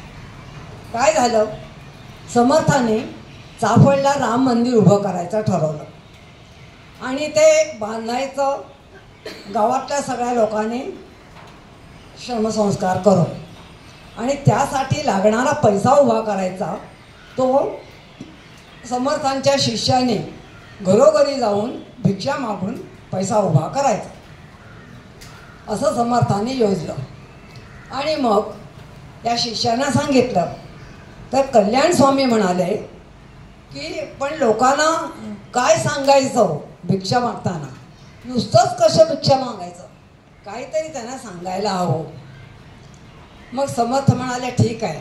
ते टेकडीवर गेले, तिथे थोडा वेळ ध्यानस्थ बसले आणि हे श्लोक त्यांना स्फुरले आणि हे सगळे मनाचे श्लोक लिहून काढले. शिष्यांना सांगितलं प्रत्येक घरी गेल्यानंतर एक श्लोक तुम्ही म्हणून दाखवायचा आणि त्यांच्याकडून मूठ धान्य गोळा करायचं. अशा तऱ्हेनं संबंध गावोगाव हिंडून त्यांनी हा पैसा उभा केला. हे करताना समर्थांची इच्छा होती की भक्ती मार्गातून लोकांचं संघटन करायचं. ती इच्छाही आपोआप पूर्ण झाली. लोकांचं संघटन झालं. समाजामध्ये एक प्रकारे निर्भयतेचं वातावरण निर्माण झालं. लोकांना आश्वासन वाटायला लागलं की कोणी आपल्या पाठीशी आहे. हाही हेतू त्याच्यातून साध्य झाला. मनाचे श्लोक त्याच्यामध्ये समर्थ म्हणतात 2 स्तर आहेत. माणसाच्या मनामध्ये 2 स्तर आहेत. एक स्तर आहे प्रेमाचा, त्याग, करुणा, अहिंसा अशा सद्गुणांचा. आणि दुसरा स्तर आहे की सत्तेसाठी स्पर्धा, द्वेष, राग, हिंसा वगैरे. समर्थ सांगतात तुम्ही जर प्रेमाचा मार्ग स्वीकारलात तर तुम्हाला शांती, समाधान मिळेल. तुम्ही जर द्वेषाचा मार्ग स्वीकारलात तर तुम्हाला कधीही समाधान मिळणार नाही. तुम्ही सतत असंतुष्ट, असमाधानी राहाल. खरोखर मनाचे श्लोक हा एक मन आवरण्याचा शास्त्रशुद्ध असा विचार आहे. त्यानंतर आत्माराम या सगळ्या ग्रंथाबद्दल मी थोडक्यात सांगते. डिटेलमध्ये ते प्रचंड शक्यच नाही. श्रद्धा गोखले नावाच्या एका महिलेने संपूर्ण समग्र त्यांचं साहित्य गोळा केलं आहे. जो 800 पानाचा ग्रंथ झाला आहे. खूप सुंदर आहे. तर आत्माराम हा ग्रंथ याच्यामध्ये मुख्यतः आत्मस्वरूप म्हणजे काय आणि ते कसं मिळवायचं हे सांगितलेलं आहे. ह्याच्यात 5 मास असून 183 ओव्या याच्यामध्ये आहेत. ह्यात समर्थ म्हणतात की साधकानं मनन करताना, चिंतन करताना प्रथम श्रवणापासून सुरुवात करावी आणि श्रवणानंतर मनन आणि चिंतन असं जर तुम्ही सतत करत राहिलात तर माणसाला चिंतनाने आपलं अहित आणि हित कशात आहे ते प्रत्येकाला कळेल. आणि ते कळल्यानंतर तो नक्कीच आपल्या वागण्यामध्ये सुधारणा करेल. त्याला स्वतःचं हित अहित कळत नाही म्हणून तर तो दुःखी होतो. ते म्हणतात आपुले हित न कळी जना, आपुले स्वहित न कळी जना, तेणे भोगी यातना, म्हणून आळस सोडावा, तेन सापेक्ष साक्षेप जोडावा. साक्षेप म्हणजे प्रयत्न. हे सगळं जे सांगतायत हे तुम्ही प्रयत्न करायला पाहिजे. प्रयत्नपूर्वक हे गुण, या गोष्टी तुम्ही कमवायला पाहिजेत. हे ज्ञान तुम्हाला पाहिजे. ते म्हणतात ऐक लक्षण ज्ञान. ज्ञान म्हणजे आत्मज्ञान. आपणासी आपण पहावे. हे वेळोवेळी ते सांगतात की स्वतःला पहा, परीक्षण करा, तुमचे दोष काय शोधून काढा, ते सुधारण्याचा प्रयत्न करा. आपणासी पहावे आपण या नाव ज्ञान. पुढचा ग्रंथ आहे सोलिव सुख. सोलिव सुख म्हणजे समर्थाने दासबोध लिहिल्यानंतर खरं तर 200 समास होते. जवळजवळ 7,751 ओव्या लिहिल्यानंतर सुद्धा त्यांना वाटलं की अजूनही आपल्याला काहीतरी सांगायचं आहे, राहिलं आहे. आणि ते त्यांनी या सोलिव सुख या ग्रंथात सांगितलं आणि त्यांच्या शिष्याने लिहून घेतलं. या सोलिव सुखमध्ये 50 ओव्या आहेत. 5 आकडा हा काय दर्शवतो? यम, नियम, आसम, प्राणायाम आणि प्रत्याहार हे 5 टप्पे पार केले. आणि 5% पार केल्यानंतर जी तुमची ध्यानामध्ये शून्यावस्था होते तो 0 हा अंक दाखवतो. हे सगळं कठीण आहे हो, आपण वाचतो, मला मान्य आहे. पण समर्थ काय म्हणतात, प्रयत्न करायला काय हरकत आहे, आपण प्रयत्न करूया. सोली सुखाने समर्थांना आरत्या लिहिलेल्या आहेत. आपण रोज म्हणतो सुख करता दुःख करता, कितीतरी आरत्या समर्थाने 61 आरत्या लिहिलेल्या आहेत. गणेशाच्या, मारुतीच्या, शंकराच्या, परशुरामाच्या, तुळजाभवानीच्या कितीतरी आरत्या आहेत. सुख करता दुःख करता मध्ये वार्ता विघ्नाची म्हणतात. त्याचा संदर्भ सांगते, ते अब्दुल खानाच्या येण्याची ते विघ्न सांगतात. समर्थाने हेर खाता त्यांचं जबरदस्त होतो. हे सगळे त्यांचे गोसावी शिष्य हे हेर होते. आणि पुढे मी तुम्हाला सांगणार आहे, सांकेतिक भाषेतून ते शिवाजी राजांना निरोप पाठवायचे. तर हे असं होतं, हे वार्ता विघ्नाची म्हणजे अफजल खान येत आहे, राजा सावध राहा. आणि शेवटच्या चरणात ते म्हणतात, संकटी पावावे निर्वाणी रक्षावे. गणेशा या शिवरायाचं तू संकटापासून सुटका कर, त्याची सही सलामत सुटका कर अशी प्रार्थना करतात. अनेक आरत्या त्यांनी अशा लिहिल्या आहेत. सांगितलं 61 जवळजवळ आरत्या लिहिलेल्या आहेत. त्यानंतर स्तोत्र, समर्थाने अनेक स्तोत्र लिहिलेली आहेत. स्तोत्र हा शब्द तयार झाला स्तू. स्तू या चतुर्थ गणाचा तो धातू आहे संस्कृतात. स्तूयते म्हणजे स्तुती करणे, प्रशंसा करणे. तर या स्तोत्रामधून देवाची प्रशंसा केलेली आहे. हे स्तोत्र म्हणताना जर आपण म्हणतो, घरामध्येच एक वेगळं वातावरण तयार होतं. विशेषतः रामरक्षा तुम्हाला माहीत असेल, समर्थ सांगतात. आणि स्तोत्राच्या शास्त्रामध्ये र अक्षराला फार महत्त्व आहे. कारण र अक्षरामध्ये अग्निबीज आहे.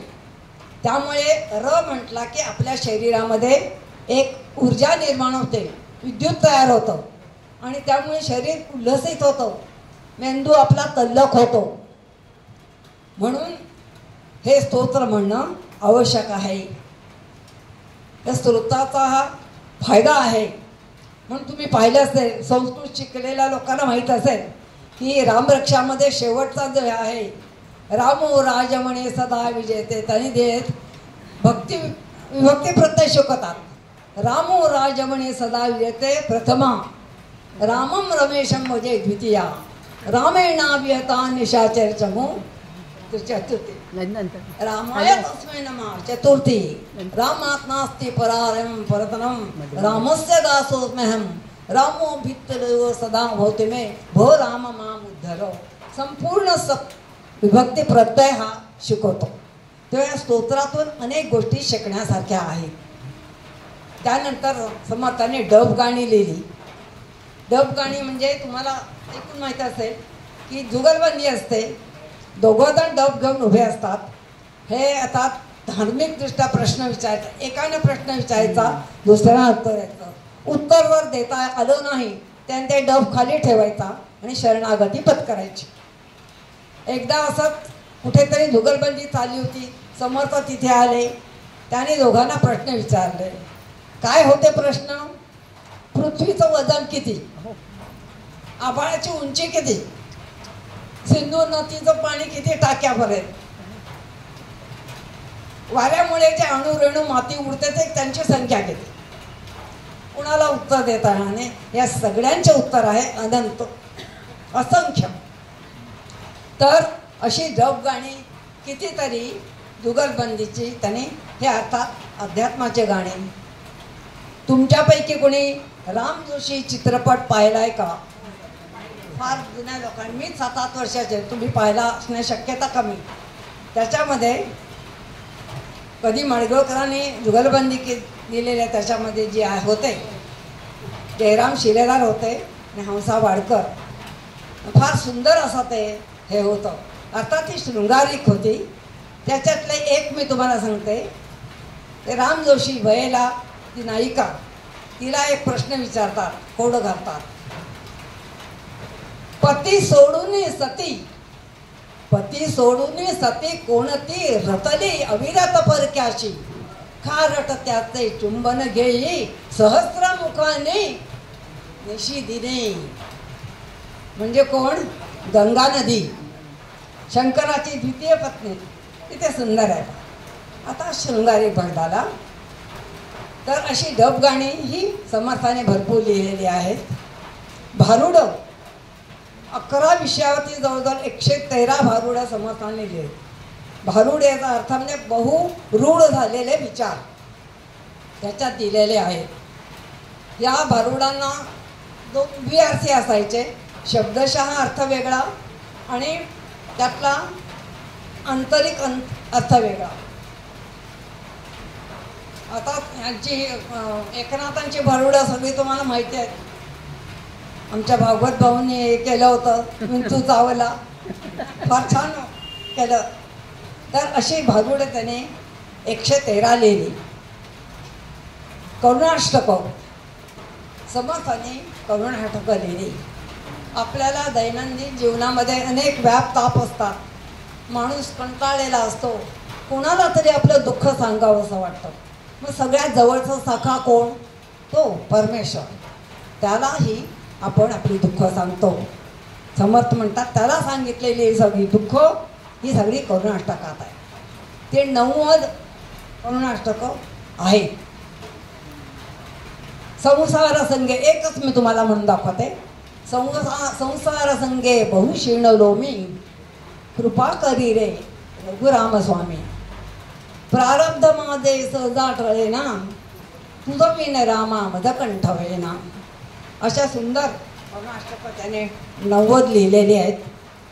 अशा तऱ्हेची की करुणाष्टकं तुम्हाला माहीत असेल व्यंकटेश माडगुळकरांनी विडंबनात्मक लिहिलेली आहेत. आपल्या मंगेश पाडगावकरांनी सुद्धा लिहिलेली आहेत, पण ती वेगळ्या पद्धतीची करुणाष्टकं. समर्थाने हिंदी गीतं लिहिली आहेत. आश्चर्य वाटेल. ते संबंध उत्तर भारतात सगळीकडे फिरले. जिथे जिथे गेले त्या त्या देशातली भाषा आत्मसात केली आणि त्याच्यावरती त्यांनी ग्रंथ लिहिले, कविता लिहिल्या. जिथं देखो उत राम ही राम, जिथं देखो राम पुराण, जिथं देखो रामनगर, तृण तरुवर सात सागर. मन मानस राम भजो रे, रामदास प्रभू ऐसो कह रे. कितीतरी हजारभर अशी भक्तिगीतं त्यांनी लिहिलेली आहेत. समर्थांचा आणखीन एक हे म्हणजे मुसलमान अष्टक.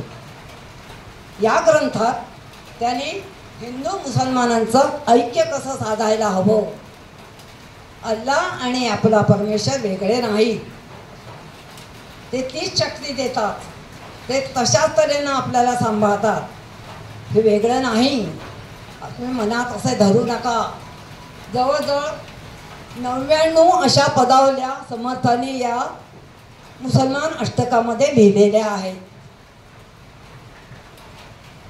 त्याशिवाय समर्थांनी कितीतरी भूपाळ्या लिहिलेल्या आहेत.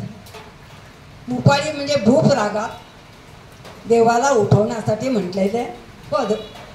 समर्थ उत्तम संगीतज्ञ होते. त्यांना सगळ्या रागांची जाणीव होती. सकाळी कोणता राग म्हणावा, संध्याकाळी कोणता राग म्हणावा, सगळं माहीत होतं. त्यांनी अतिशय सुंदर राग गाऊन दिलेले अशा भूपाळ्या लिहिलेल्या आहेत. एक भूपाळी म्हणून दाखवते. उठे गोपाळजी जाई धेनूकडे, उठी गोपाळजी जाई धेनूकडे, पाहती संगळे वाट तुझी, लोपली निशी मंद झाला शशी, मनी मानसी धाते मुनिजन, मुनिजन धासती ध्याती, मुनिजन मनी ध्याती तुझला, भानु उदया चळी तेज पुंजाळले, विकसती कमळे उदकावरी. अनेक भूपाळ्या अशा त्यांनी लिहिलेल्या आहेत. समर्थाने पाळणे किती सुंदर लिहिले, कितीतरी पाळणे लिहिलेले आहेत. रामाचा पाळणा, एक छोटासा म्हणून दाखवते. जो जो रे राम, जो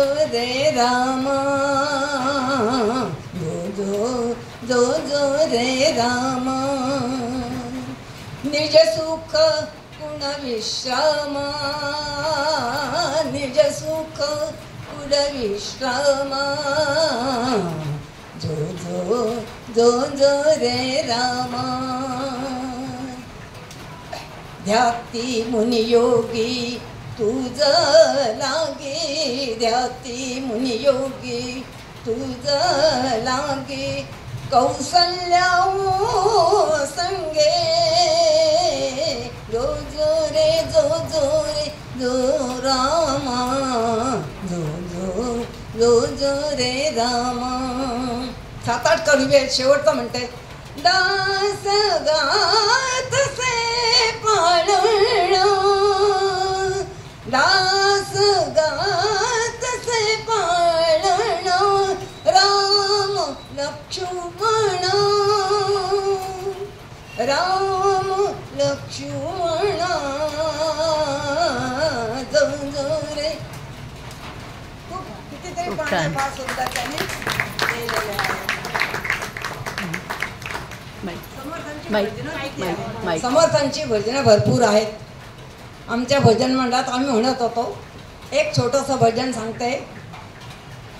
दीनांचा दयाळू कीर्ती ऐकियेली, दीनांचा दयाळू कीर्ती ऐकियेली, म्हणून पाहिली वाट तुझी, दीनांचा दयाळू कीर्ती ऐकियेली, अनाथांचा नाथ होशील कैवारी, अनाथांचा नाथ, अनाथांचा नाथ, अनाथांचा नाथ, नाथ, अनाथांचा नाथ होशील कैवारी, म्हणून हरी बोभाईले दिनांचा.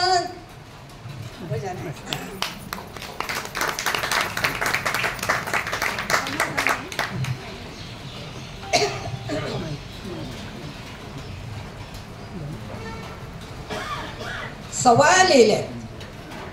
हा एक नवीन त्याने काव्य प्रकार काढला. म्हणजे त्यांनी पाहिलं मुसलमानी साधू ठिकठिकाणी आपल्या धर्माचा प्रसार करण्याकरता काही त्यांची गाणी म्हणतात आणि म्हणून समर्थाने पण आपल्या धर्माबद्दल माहिती सांगणारी अशी गीतं लिहिली. त्यांना सवाया म्हणतात. समर्थाने अनेक पत्र स्फुटत शिवाजी महाराजांना लिहिले आहेत. अनुग्रह घेण्यापूर्वी ऐकू येत नाही. अनुग्रह झाल्यानंतर शिवाजी महाराजांना त्याने अनेक पत्र लिहिलेले आहेत. त्यांचा कारखाना शस्त्रास्त्रांचा होता. बागा कशा लावाव्यात, शेती कशी करावी, अनेक गोष्टींचा उपदेश करणारी पत्र होती. संभाजी महाराजांना पण त्यांनी पत्र लिहिलेले आहेत. समर्थाने एक सांकेतिक भाषेत ते पत्र मगाशी मी उल्लेख केला. उदाहरणार्थ सरदार अब्दुल खान विजापुराहून निघाला हे जर त्यांना कळवायच असेल तर ते म्हणत ते करत सने सदा सर्वदा सरदार अब्दुल खान अच अने अच अक्षर अविचाराने न वागता ते विजापुराहून विचाराने वागावे असं प्रत्येक त्या ह्याच्यातला अक्षर घेऊन अशा तऱ्हेने ते सांकेतिक पत्र ते त्याचाही संग्रह आहे आपल्याकडे.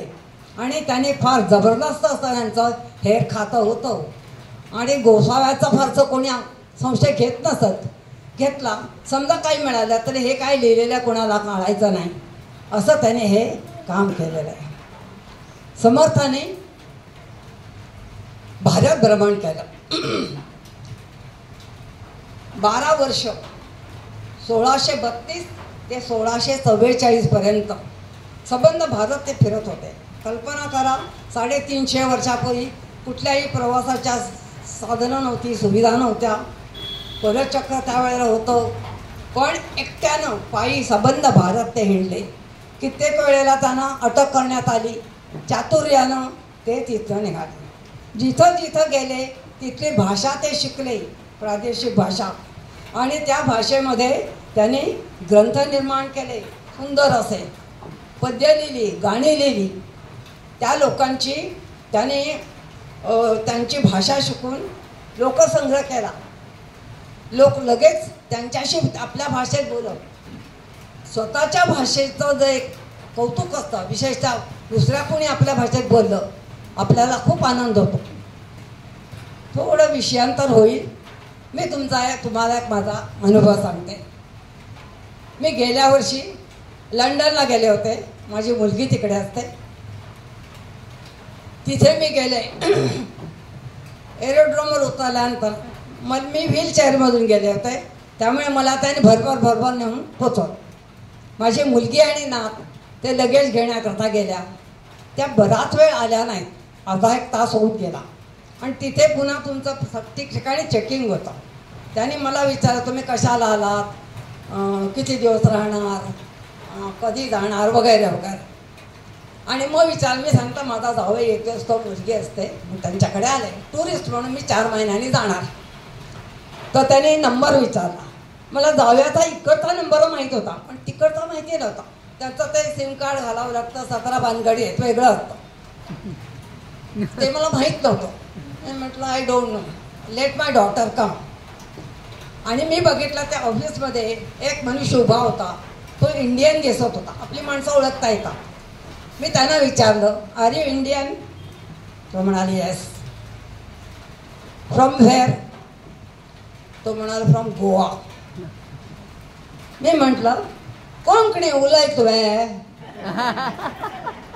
अरे त्याचे डोळे विस्फारले, खुश झाला. वई वई तू खंची? कोकणीमध्ये तुम्ही नाही, सगळे तूच. यू इंग्लिशमध्ये यू सारखं. तू खंची? हा म्हणाल्या हा कारवारची. ते हंगा कशी आली? मग चालले हंगा राबता. माझी मुलगी इकडे राहते म्हणून मी इथं आले. तर त्याला सांगितलं. मग हो सेल्फ नंबर माको गोत्तू ना, मग चल्ली खाते असा कल मला. तो म्हणता मागता.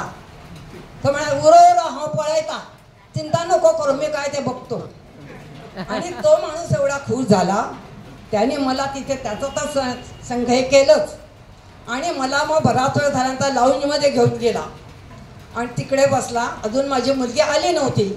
तिथे त्याने एक माणूस आणून मला समोर उभा केला आणि म्हणाला की जर तुझे जावई येणार आहेत का? तर मी म्हटलं हो येणार आहेत. तू चिंता करू नका. हो म्हणूस नको भरतलो, तू चिंता नको करू, हा माणूस तुला बरोबर बाहेर घेऊन जाईल. समजा मुलगी नाही येते, जावयाची तुझी भेट घडेल. बरं म्हटलं, थँक्यू म्हटलं आणि तो गेला. तो लगेच माझी मुलगी आली. त्यावेळी आम्ही सगळे बाहेर गेलो. कॅबची वाट बघत आम्ही बाहेर होतो. तो शोधत मला आला, म्हणजे मला माझी माणसं भेटली की नाही बघायला.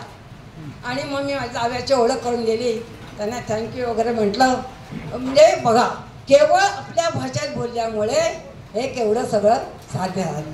मला त्या माणसाचं कौतुक वाटलं आणि गंमतही वाटलं. तर थोडं विषयांतर झालं, पण भाषेचं महत्त्व. त्यामुळे समर्थ लोकसंग्रह करू शकले. त्या लोकांचे त्या भाषेत ते बोलायचे, त्यांचे प्रश्न समजून घ्यायचे आणि ते सोडवण्याचा प्रयत्न करायचे. समर्थाने अनेक जवळजवळ 1100 मठ स्थापन केले. 144 शिष्यांना त्याने प्रशिक्षण दिलं. आणि मठामध्ये त्याने आखाडे होते का या लोकांनी पण व्यायाम केला पाहिजे, शक्ती बळ मिळवलं पाहिजे. आणि त्यांचं हे खात्याचं कामही चालू होतं.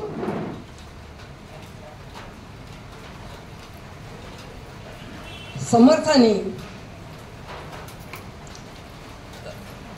अनेक सिद्धी प्राप्त केल्या होत्या. त्यांना वाक्सिद्धी होती, ते बोललेलं खरं व्हायचं.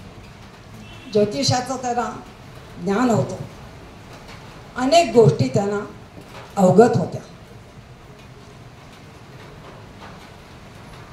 समर्थांच्या चमत्काराबद्दल एक मोठं पुस्तकच आहे. इतके त्यांनी चमत्कार केले.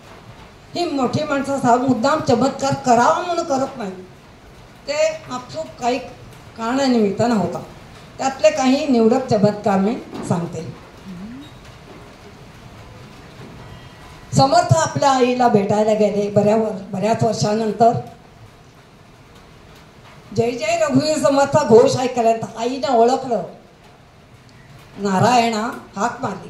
त्या आंधळ्या झाल्या होत्या, दिसत नव्हत्या. त्या म्हणाल्या, नारायणा मला दिसत नाही रे, मी तुला बघू शकत नाही. समर्थाने त्यांच्या डोळ्यावरून हात फिरवला आणि त्यांना दृष्टी आली. त्या बघायला लागल्या. दुसरा प्रसंग आहे उद्धव गोस्वामी म्हणून त्यांचे जे शिष्य होते त्यांच्या वडिलाबद्दल. समर्थ मंदिरासमोर ते गोदातीरी बसले होते. इथे असे शव घेऊन येत असत. त्यांनी पाहिलं एक काही लोक येत आहेत, प्रेत आणत आहेत. आणि त्याच्या मागून एक बाई पांढरी वस्त्र धारण केलेली सतीचं हे घेऊन येत होती. समर्थाने विचारलं, कोण आहे, काय आहे? त्या बाईने येऊन नमस्कार केला. सती जाणार होती, तत्पूर्वी आपण साधूचा आपण आशीर्वाद घ्यावा. तिने सांगितलं. समर्थ जवळ गेले, त्यांना हात लावला आणि म्हणाले, धुकधुकी आहे, ते गेलेलं नाही. उठून बसवलं आणि सांगितलं, यांना क्षय झालेला आहे, अमुक अमुक वैद्याकडे घेऊन जा लगेच. आणि ते गेले. 2 वर्षांनी ते आले नवरा बायको. 1 वर्षाचा मुलगा हातात होता. त्याने सांगितलं, तुमच्यामुळे आमचा उद्धार झाला आणि हा मुलगा तुम्हाला अर्पण करतो. समर्थ म्हणाले, एवढ्या मुलाला मी कसा सांभाळणार, तुम्ही त्याचा व्रतबंध करा, मग माझ्याकडे आहे. तेच पुढचे उद्धव गोसावी त्यांचे पट्टे शिष्य झाले. एकदा अंबाजी म्हणजे कल्याण स्वामी विहिरीत पडले. कोणालाच माहीत नव्हतं, बराच वेळ दिसले नाहीत. मग कोण म्हणाला, अरे ते विहिरीत पडले. समर्थाने त्यांना उठवलं, त्याला वाचवलं. इतक्या वेळ पडून सुद्धा. एकदा समर्थ एका असंच त्यांना जंगलात घडीत कुठे ते बसले होते आणि शिवाजी महाराज तिथून जात असताना त्यांना कळलं समर्थ इथे बसलेले. ते त्यांच्या दर्शनाला आले. त्यांना नमस्कार वगैरे केला, थोडा वेळ बसले आणि महाराज निघाले. समर्थ म्हणाले, शिवबा भोजन करून जा. राजे म्हणाले, मी एकटा नाही, खाली 2000 सैनिक आहेत. समर्थ म्हणाले, असू दे, सगळ्यांना बोलवा, हातपाय धुवा आणि या. राजे बघत होते, ते कोणी नव्हतं. थोडा वेळ बैठलं तर कितीतरी भांडी अशी भरलेली आणि या 2000 सैनिकांना उत्तम जेवण समर्थाने दिलं. आणखीन एक प्रसंग. एकदा समर्थ रामघळी जवळ बसले होते. पुन्हा राजे आले. थकलेले दिसत होते, घाम आला होता. समर्थ म्हणाले, शिवबा म्लान का दिसता? उन्हातून आलोय, तहान लागलेली आहे. एवढंच ना, थांबा म्हणा. ते बसले होते. तिथून हातात त्यांची कुबडी घेतली आणि जवळच्या एका शिलाला ढकललं.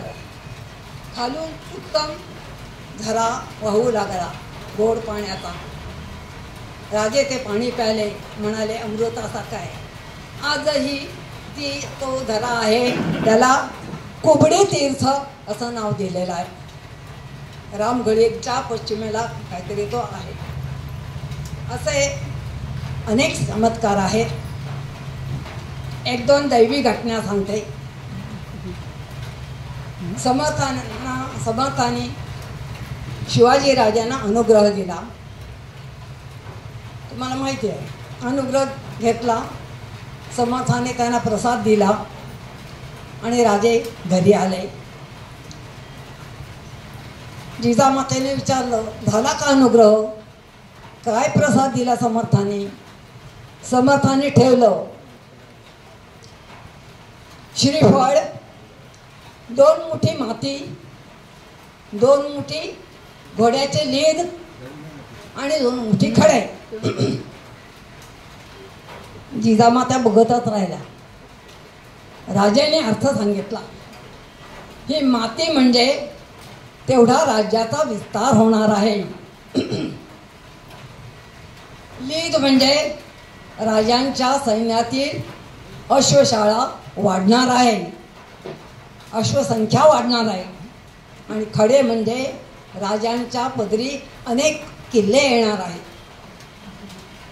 तेव्हा धन्य ते गुरु असं हे असा देणार आहे आणि तो अर्थ समजणारा शिष्य पण तेवढाच समर्थ. तर असं समर्थ आता थकले. आयुष्यभर त्यांनी कष्ट केले, फक्त कपनीवर राहिले, 12 वर्ष पाण्यात राहिले. त्यामुळे त्यांना अतिशय खोकला झाला आणि त्यामुळे त्याच्यात भर म्हणून शिवाजी राजांचं निधन झालं. ते फार उदास झाले. त्याने अन्न टाकलं, फक्त दुधावर राहायला लागले. आपला अंतकाळ जवळ आला आहे हे त्यांना समजलं. शिष्यांना सांगितलं, ते सगळे रडू लागले. त्यांनी समजावलं, मी गेलो तरी दासबोधामध्ये आत्मारामध्ये आहे. ते म्हणतात, माझी काया आणि वाणी गेली म्हणाल अंतःकरणी, परी मी आहे जगज्जननी निरंतर. दासबोध आणि आत्माराम माझे स्वरूप नित्य जाणव. तेणे न करावा खेद भक्तजनी, नका करू खटपट.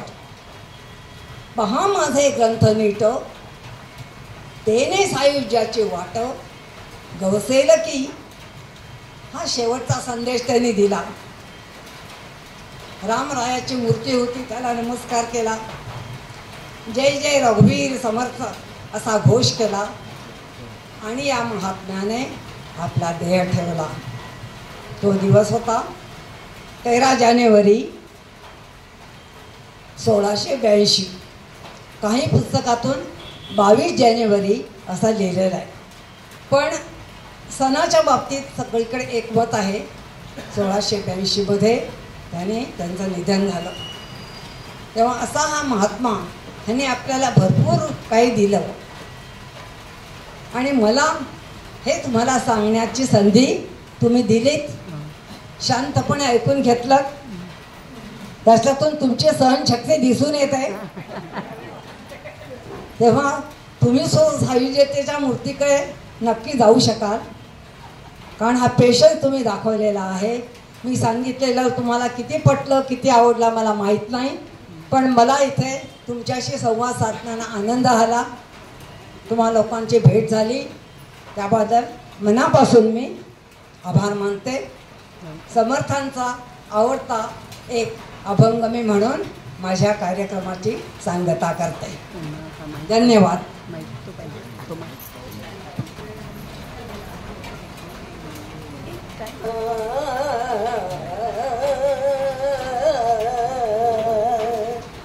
कल्याण करे राम राया, राम राया कल्याण करे राम राया, राम राया कल्याण करे राम राया.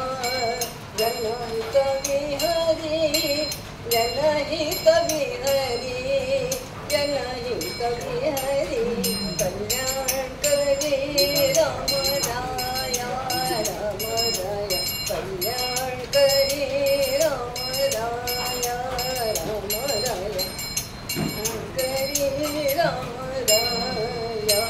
तळमळ तळमळ होताची आहे तळमळ तळमळ होताची आहे होताची आहे हे जन हाती धरी राम राया कल्याण करी राम राया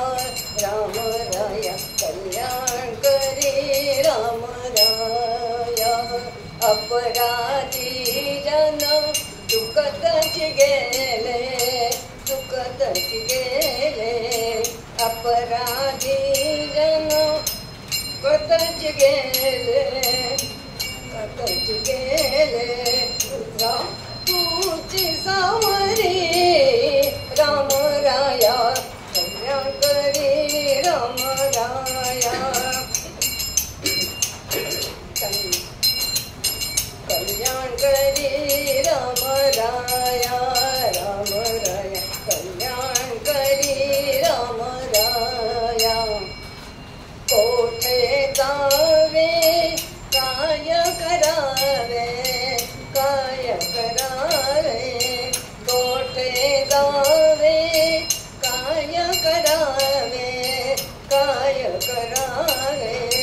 आरंभले बोहरे राम राया कल्याण करी राम राया कल्याण करी राम राया दास म्हणे आम्ही केलो पावलो दास म्हणे आम्ही केलो पावलो केलो पावलो केलो पावलो केलो पावलो केलो पावलो दयेसी नाही सरी राम राया कल्याण करी राम राया कल्याण करी राम राया धन्यवाद. आपण सर्वांनी उभं राहून जरा त्यांना टाळ्या वाजवूया.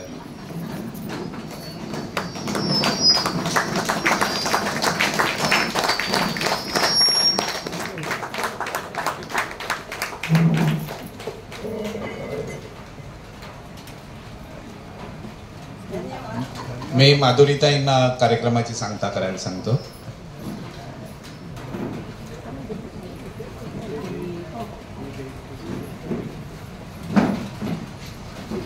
नमस्कार. आताचे 2 तास जवळजवळ तुम्ही अगदी मंत्रमुग्ध होऊन ऐकत होतात ते शिराळीताईंचं लेक्चर.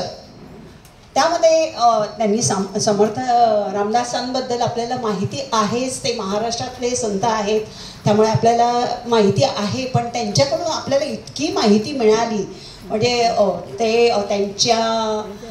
त्यांची साहित्य संपदा त्याच्यावर त्या किती बोलल्या त्यांचं चरित्र वगैरे याची सुद्धा आपल्याला अगदी परिपूर्ण माहिती मिळाली त्यांच्या लेक्चरमधून. आणि समर्थांनी जी राष्ट्रभावना जागवली त्याची माहिती त्यांचं वेगळेपण म्हणजे संतांच्या याच्यामधलं त्यांनी वेगळेपण आपल्याला दाखवलेलं आहे. आणि इतकी सुंदर म्हणजे मी हे दुसऱ्यांदा ऐकते खरं म्हणजे हे लेक्चर तरीसुद्धा कितीतरी वेगळी माहिती कितीतरी अजून माहिती मिळाली. आणि त्यांनी आमच्या जे ज्ञानामध्ये भर घातलेली आहे त्यांचे खूप खूप आभार. सगळे अगदी मंत्रमुग्ध होऊन अगदी ऐकत होते. खरंच खूपच सुंदर. आणि दुसरी गोष्ट म्हणजे आमच्या आयोजकांनी सुद्धा हा विषय घेऊन शिराळी मॅडमना बोलवलं तर त्यांचेही आभार. तसेच कार्यक्रम हा जेव्हा आपण करतो अत्रे कट्ट्यावर तेव्हा तो सक्सेस होण्यासाठी यशस्वी होण्यासाठी जी कामं करतात आमचे कार्यकर्ते उदाहरणार्थ बॅनर लावणं पडदे लावणं ही सगळी तयारी करणं हे त्यांचं खरंच म्हणजे सगळे अगदी उत्साहाने काम करतात. आणि ते त्यातच या कार्यक्रमाचं यश असतं. म्हणजे योगिनीसुद्धा ते सगळं रेकॉर्डिंग वगैरे म्हणजे जे कोण उपस्थित नाही त्यांना सगळ्यांना ऐकायला मिळतं. तर तिचेही आभार. आणि आपण प्रेक्षक वर्ग तुम्ही जर नसला तर ते होऊच शकत नाही. तर तुम्ही अगदी 2 तास सगळे ते ऐकत होता तन्मयतेने. तर तुमचेही खूप खूप आभार. आणि आता जो शिराळी मॅडम आपल्या ज्या व्याख्याता आहेत त्यांना राणेसाहेब पुष्पगुच्छ देत आहेत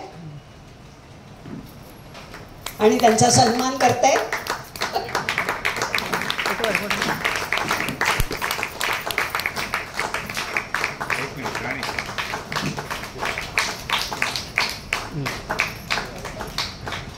मी काही बोलत नाहीये, पण दासबोध 1 मार्चला मला 80 वर्ष झाले आणि तुम्ही सगळ्यांनी माझा वाढदिवस केला. तर तुमच्यापैकी एकाने, देशपांडे आले नाही, त्याने मला दासबोध भेट दिलेली आहे आणि तो कधी वाचावायचा मी मूर्त शोधत होतो. तो मूर्त मला आज सापडला.